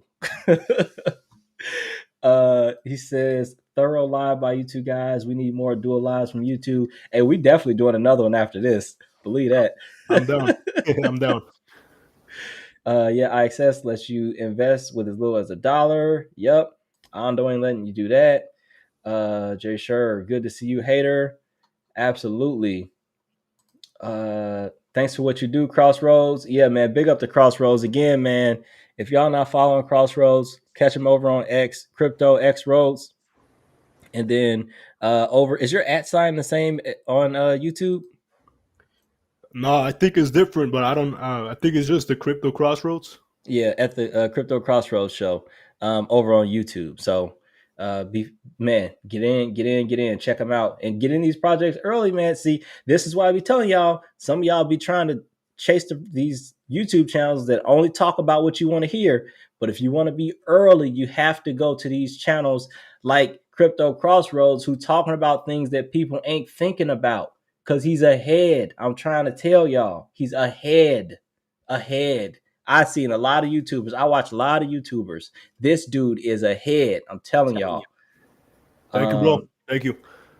My pleasure. Thanks for tuning in. Roddy Smith says there are two honest. Oh, yeah. Yep. Okay, we covered that piece. Jason says facts. Tori turned the game upside down. Yep. That's why I gotta take him out. I got to get caught up on a situation, but it doesn't surprise me. It doesn't surprise me because the technology, like, this is what I'll say, man. Like, there's certain stuff that if like when you make that move or you get too far ahead, they don't love it. Like, they don't love it. One thing I'll throw out this to talk about songs. So y'all know Kendrick on YouTube. Kendrick let everybody with his song. He was like, y'all go crazy with it. And y'all know the Crypto Gems remix I did to it. YouTube gives me a headache about that song every time I play it. And every time I play it, I got to submit to get it reallowed again and wait for it to catch up. Like, every single time. So when you get too far ahead, man, because in that Crypto Gems video, there are some gems. I promise you. If you are not paying attention, you're gonna miss out.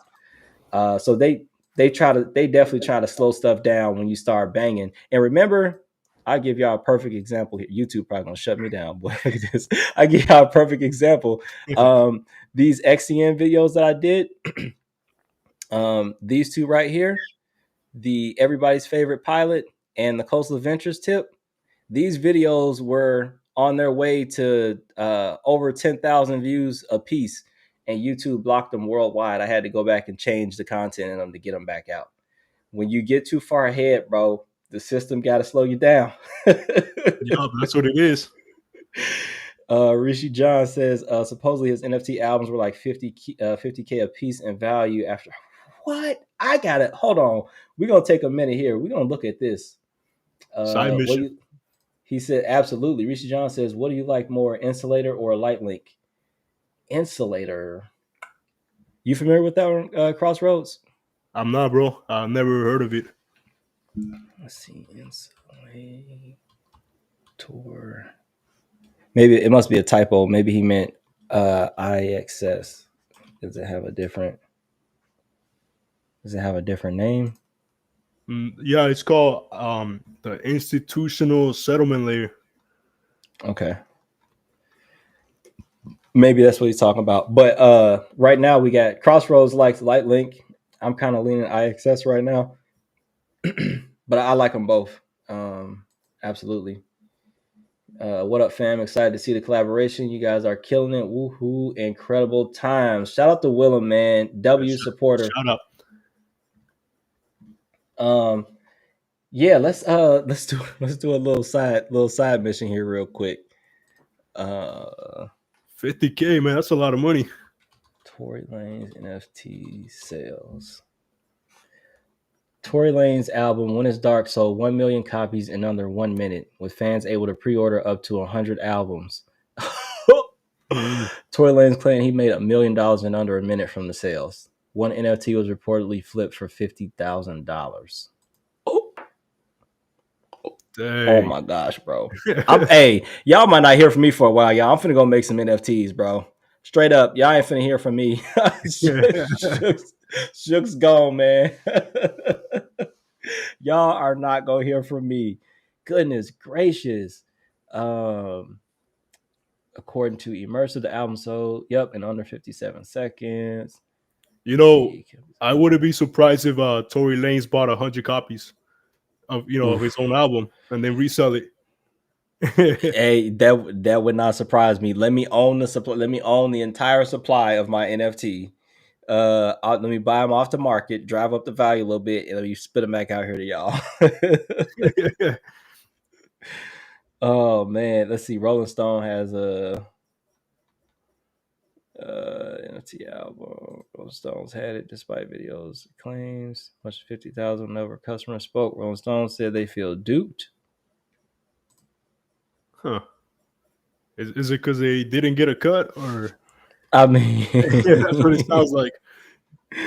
I mean, yeah, they didn't understand what they was buying. Let's see. Last name supported EFT album providing foolproof ledger ownership. NFTs come from verifiable scarcity. Even if some detractors of the technology point out someone is able to copy a digital file, the blockchain certifies its origins. So that's something that I think they're going to have to get figured out anyway with these NFTs, because that still exists. So if I have an NFT, so I have some, and I'm going to actually use them as an example of like how to burn NFTs and capture what's stored inside of them.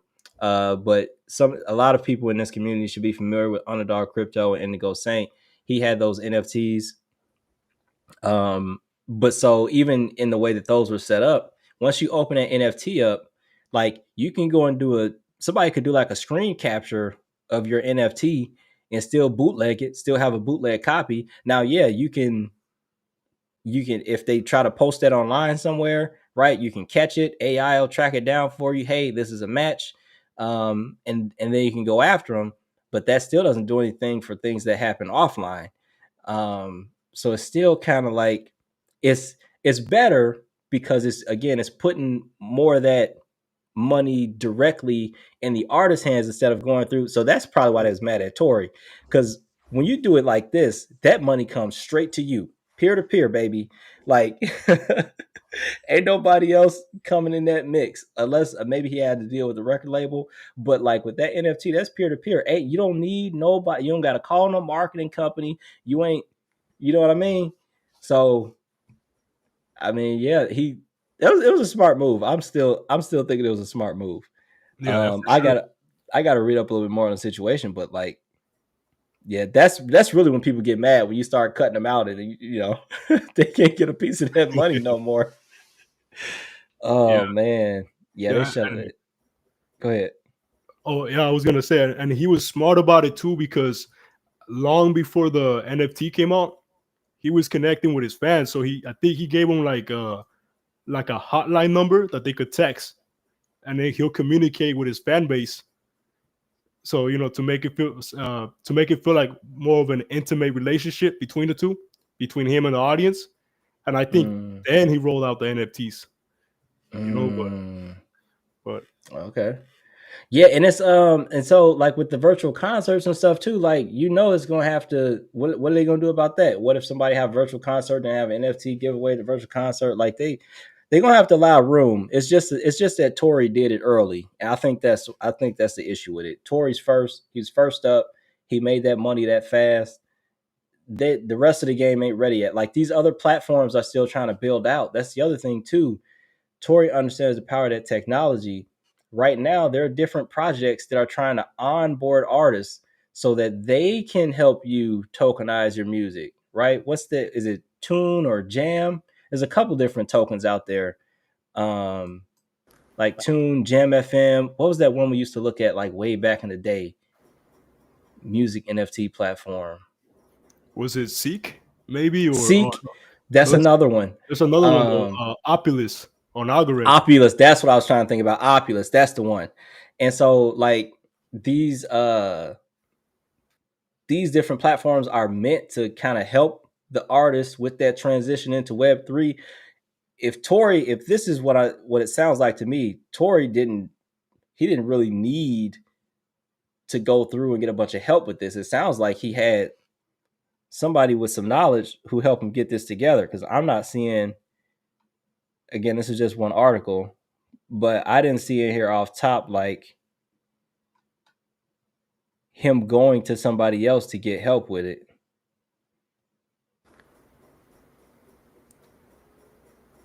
Yeah, I think somebody probably approached him and told him, hey, like you could make way more money with NFTs, and that person was probably the manager or a manager of the project.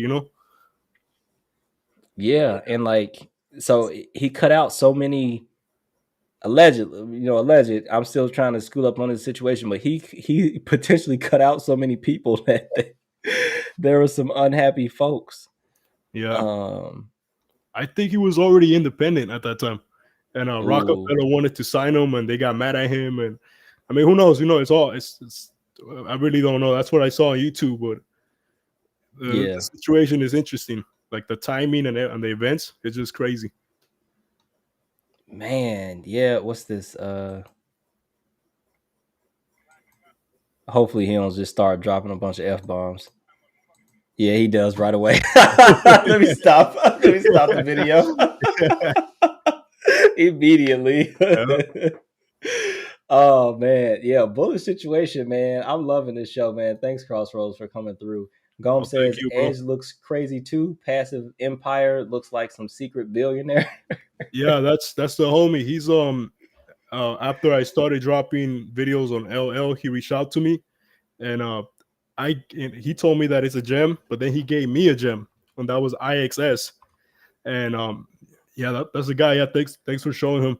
He's he does like crypto threads, and he breaks down XTC, even Lightlink Edge, which I think Edge is it's a project that doesn't get much acknowledgement on YouTube, but crypto canvas, he's actually covering it. And me and him are Which one? supposed Edge. Okay. Edge, yeah, Edge Network. I think it's like a cloud-based project, for data centers. I know you're big on that too. Yeah, first things, let me give Passive Empire a follow here because he supports Crypto Crossroads. I see him over here sharing information, sharing a little bit of research. And if you do those three things, you are welcome in a focused army for sure. So Passive Empire, who he's talking about over here, if you want to come check out his X. And then as a transition, he's talking about Canvas.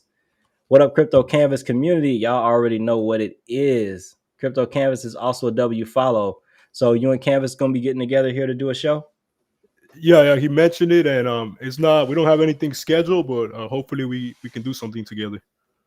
Yeah, and after you lock in a time with him, send me a message and let me know what time it is, because I've been trying to lock in with him too.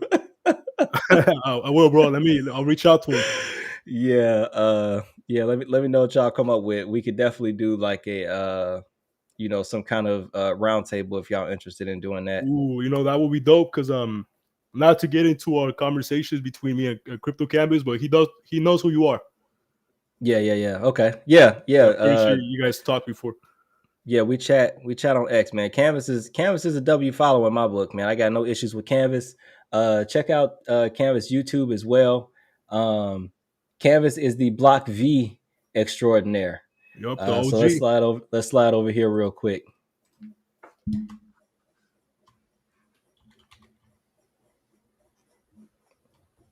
I don't know why I don't just do like a suggestion.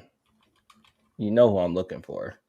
The flip of the switch. So shout out to Crypto Canvas, man. Y'all get over here and check out Crypto Canvas. A lot of y'all ask about Block V. A lot of y'all ask about Velo.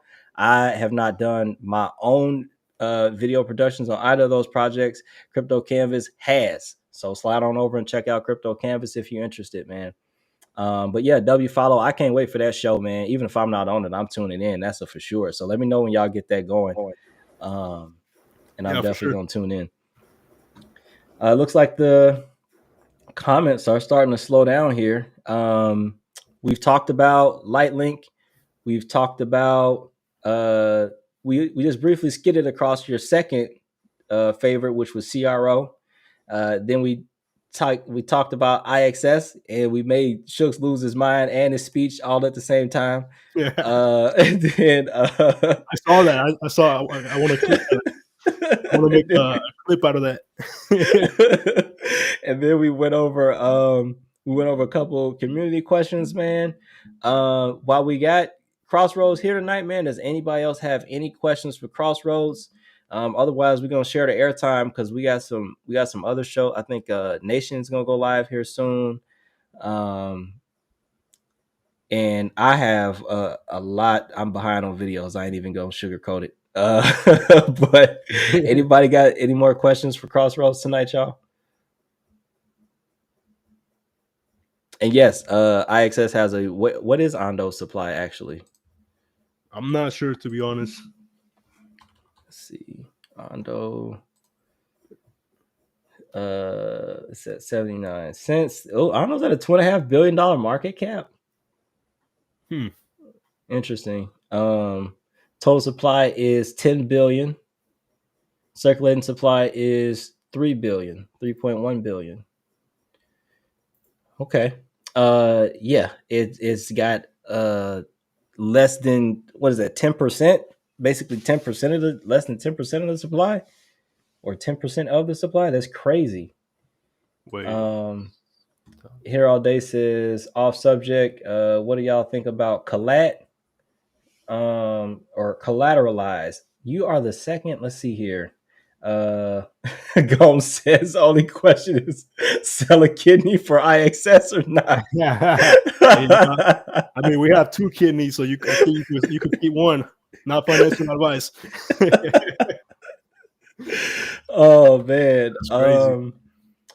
You're the second person to ask me about collat. I haven't had a chance to actually dig into this one yet. I'm behind on so much stuff.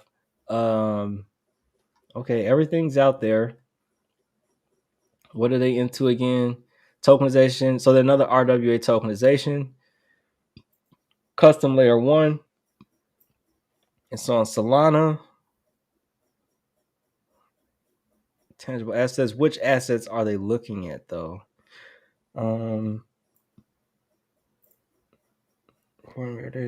Asset limit improves. Community driven approach. Token holders can vote. So they got the governance thing. Hey, if you go to their website, they have Microsoft, Deloitte, BlackRock, Ondo. They seem to be connected. What's the market cap right now? Is 40 million. Token price is 4 cents.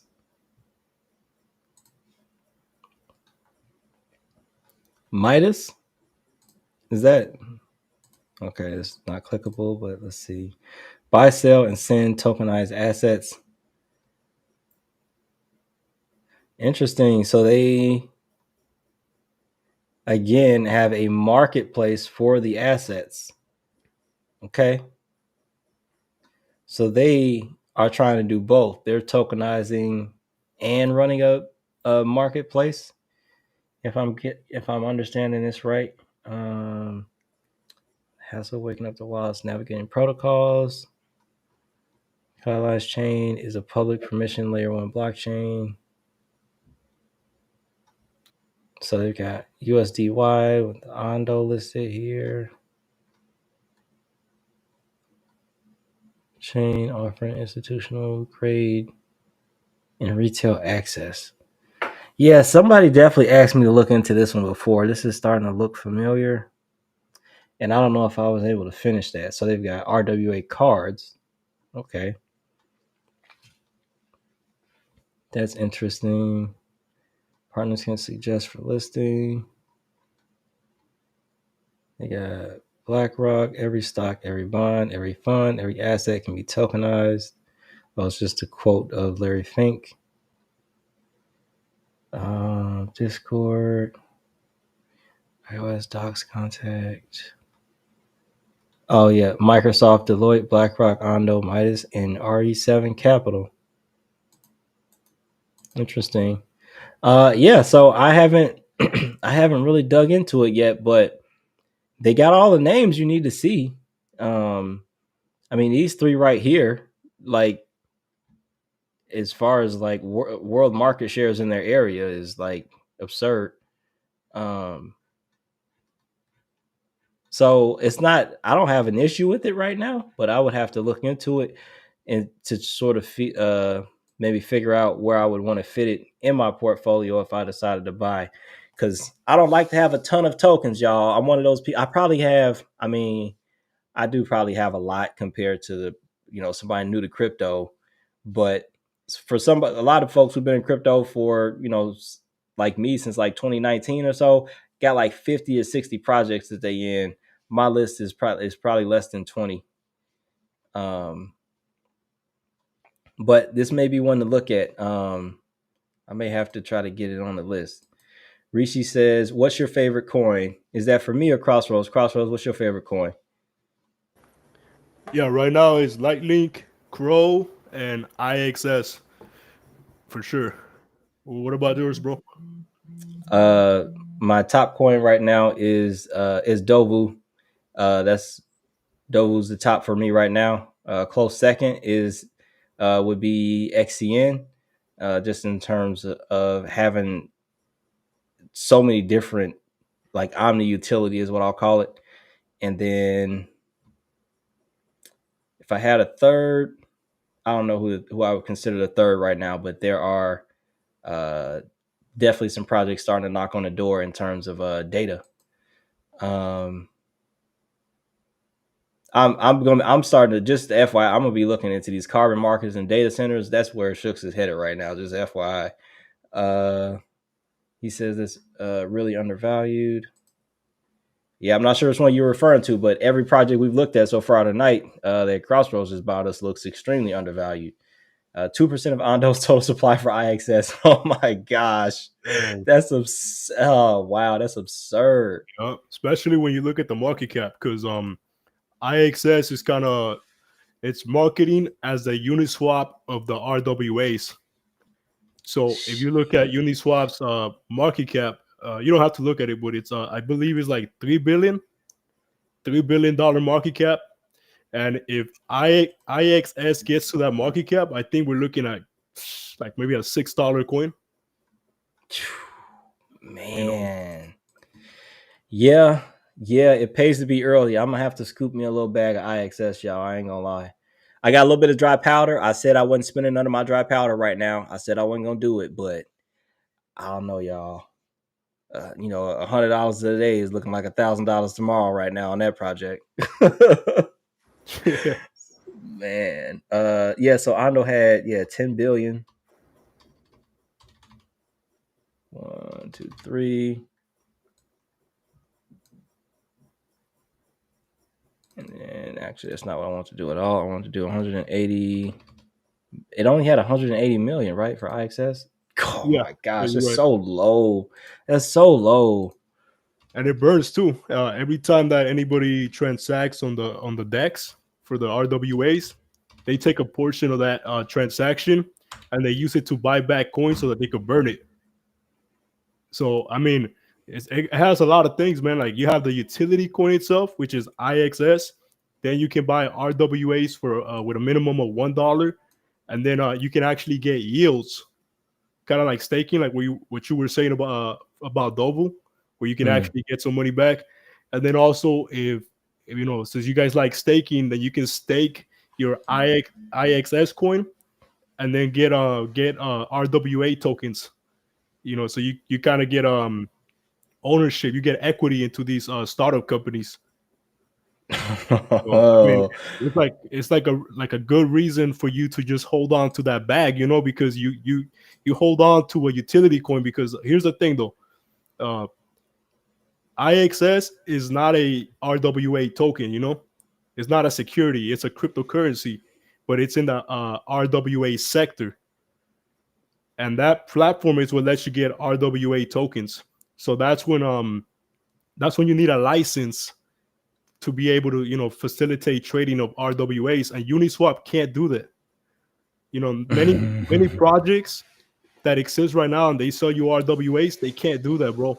So the reason why Coinbase, BNB, Gate Ventures, HBAR, XTC, Plug and Play, and many more, the reason that they're with IXS is because they're licensed to do business anywhere at any time, except the US. Not yet, but it probably will soon. You know, like with the regulations. yeah. Goodness, man, that's crazy.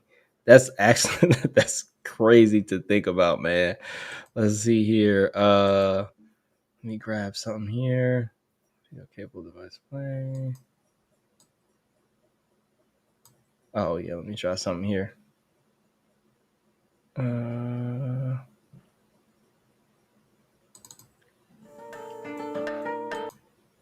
Oh, did not mean to do that.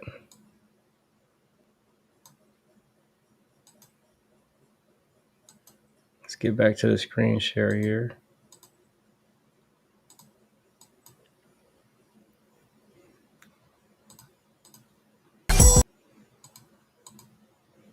That's all right. Well, we'll leave it up here. We're getting close to the end here. Let's just get to the rest of our community comments.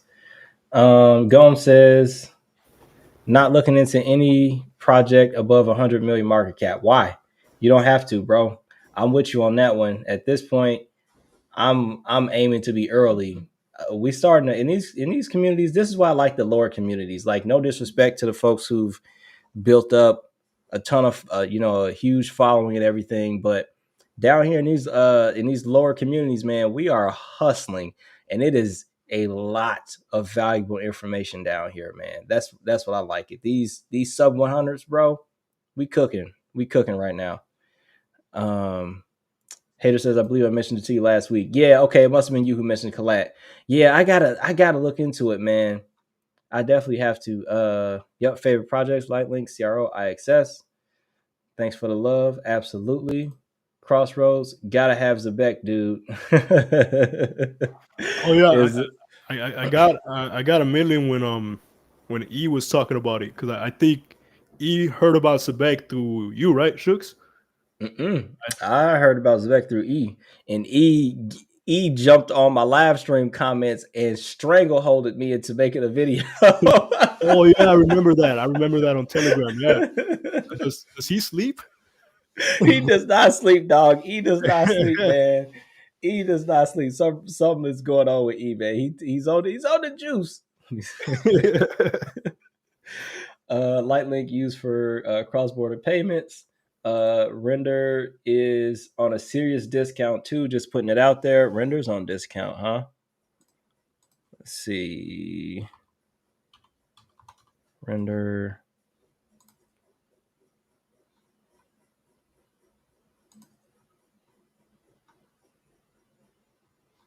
I thought render was. It was 2020. Interesting. Render's got 532 million total supply. Max is infinite. The render's got a ton of following though. I'm not even gonna try to dive into render tonight. But yeah, it looks like it just corrected pretty good here over the last 7 days, Oh, bro, I last don't want to month. interrupt, but we can't see your screen if you're sharing it. Oh, my bad. Good call. Let me see here. Let me cut this off. We'll say remove. And we'll do this.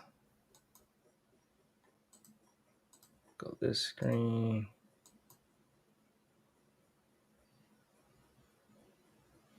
Say share.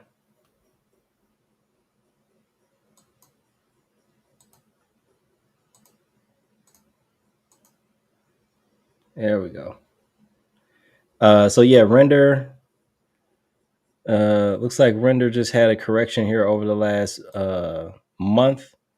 So was it up to 534? It's down to 366. Render is another well-connected project. Says is Lightlink the new infrastructure for the internet? Lightlink is definitely trying to corner the market with some stuff here, is what it looks like, with having a foot in the door, Web 2, Web 3. Render is getting delisted by Coinbase. Interesting. So that's probably why the price dropped. If that was announced, that would definitely drive the price down for sure. People usually run when that kind of stuff happens. Hater says not getting delisted. The ETH version since they moved to DOL. Okay. Or Sol. Okay, that makes sense. Solana. All right, got it. Coinbase is going to delist a few more coins. The listing definitely drives. What I'll say is, if you know a project is like super solid, and you hear about a delisting, it can create a buying opportunity for you for sure. Render's getting delisted June 6, 2025. Thank you, Tevin King. Man, that's crazy. Okay, yeah, Render's out here bad, bro. Did they do something bad, or did Coinbase just decide we don't want y'all no more? Lightlink is general purpose network. You can do anything, even CBDCs. And Hater All Day says not render the ETH version, not the Sol version. Oh, okay. So the Solana version is still going to be available there. Well, I'm gonna let y'all fight about that one, man. Crypto Crossroads, we've been at it for a while, man. Is there anything else you want to leave folks with? Yeah, just check out those two projects. Check out Dovu, especially if it's it might, in speculation, if it's connected to IXS, then that's a gold mine. And that's about it, bro. I just want to say thank you for having me on, and I can't let you dodge the smoke. What's up with the challenge? What's up with the IXS challenge? Oh, that the tag that came from Telegram? I was trying to find it. I clicked it and didn't look at it right away, and I couldn't find it again. Is that what y'all was talking about, Telegram? Yeah, the it IXS was challenge on Telegram and also X. I was trying to see if you guys want to do just like a collab video on it, or like your own take on it. I tell you what, if you can twist Rue's arm into doing it, I'll jump on board. All right, we could do it, man. Maybe we could bring back Red Dad, Blue Dad. Oh, well, look here. This is what I'll say. I'm glad you brought him up, man. So if you come over here to my channel, I'm gonna have to get Crossroads up here too now. But if you come over here to my channel and scroll down, you're gonna see some recommended channels here. Black Rue, y'all already know. Hey, Black Rue, that's my guy. But you also know that Red Dad, Blue Dad is my guy. Red Dad was very, very ahead as well. Red Dad W, follow. I'm gonna get him out here to do some content. He's hiding out on X right now. You can also find Red Dad, Blue Dad on X. Blue Dad on X, still sharing information, still sharing content over through X. So Red Dad, Blue Dad, another W, follow. I just seeing this XPR Africa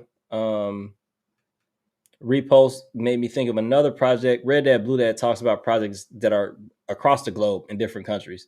But we can get them. If y'all want them, I get them. It don't take nothing but a little jingle. but when he coming, and y'all know Red Dad is bringing energy, so we got to be ready for him. I get them if y'all want them. Let's see here. Said they moved on from ETH. Gomes says, I got it. You listen to old token. Makes sense. Cool. We got Tevin King with the super chat, man. Thank you so much. He says, where can I buy IXS and Collat? Collat is Hater All Days project. IXS is the one that we was looking at tonight. This one looks like, if I had to guess, it's probably going to be DeFi. Uniswap, MEXC. So if you're in the US, that one's probably not going to work for you. But then they've got CoinX, which is a SEX. Yeah. So your best bet, depending on location, if you're in the US, Uniswap is probably your best bet. It also looks like that's where most of the 24-hour volume is at anyway. So Uniswap is probably the best bet if you're looking to get some IXS. And I'm gonna be connecting my Uniswap to a wallet tonight to get my own thing going. So absolutely, if you're looking for that, that's where that is. And then Collat.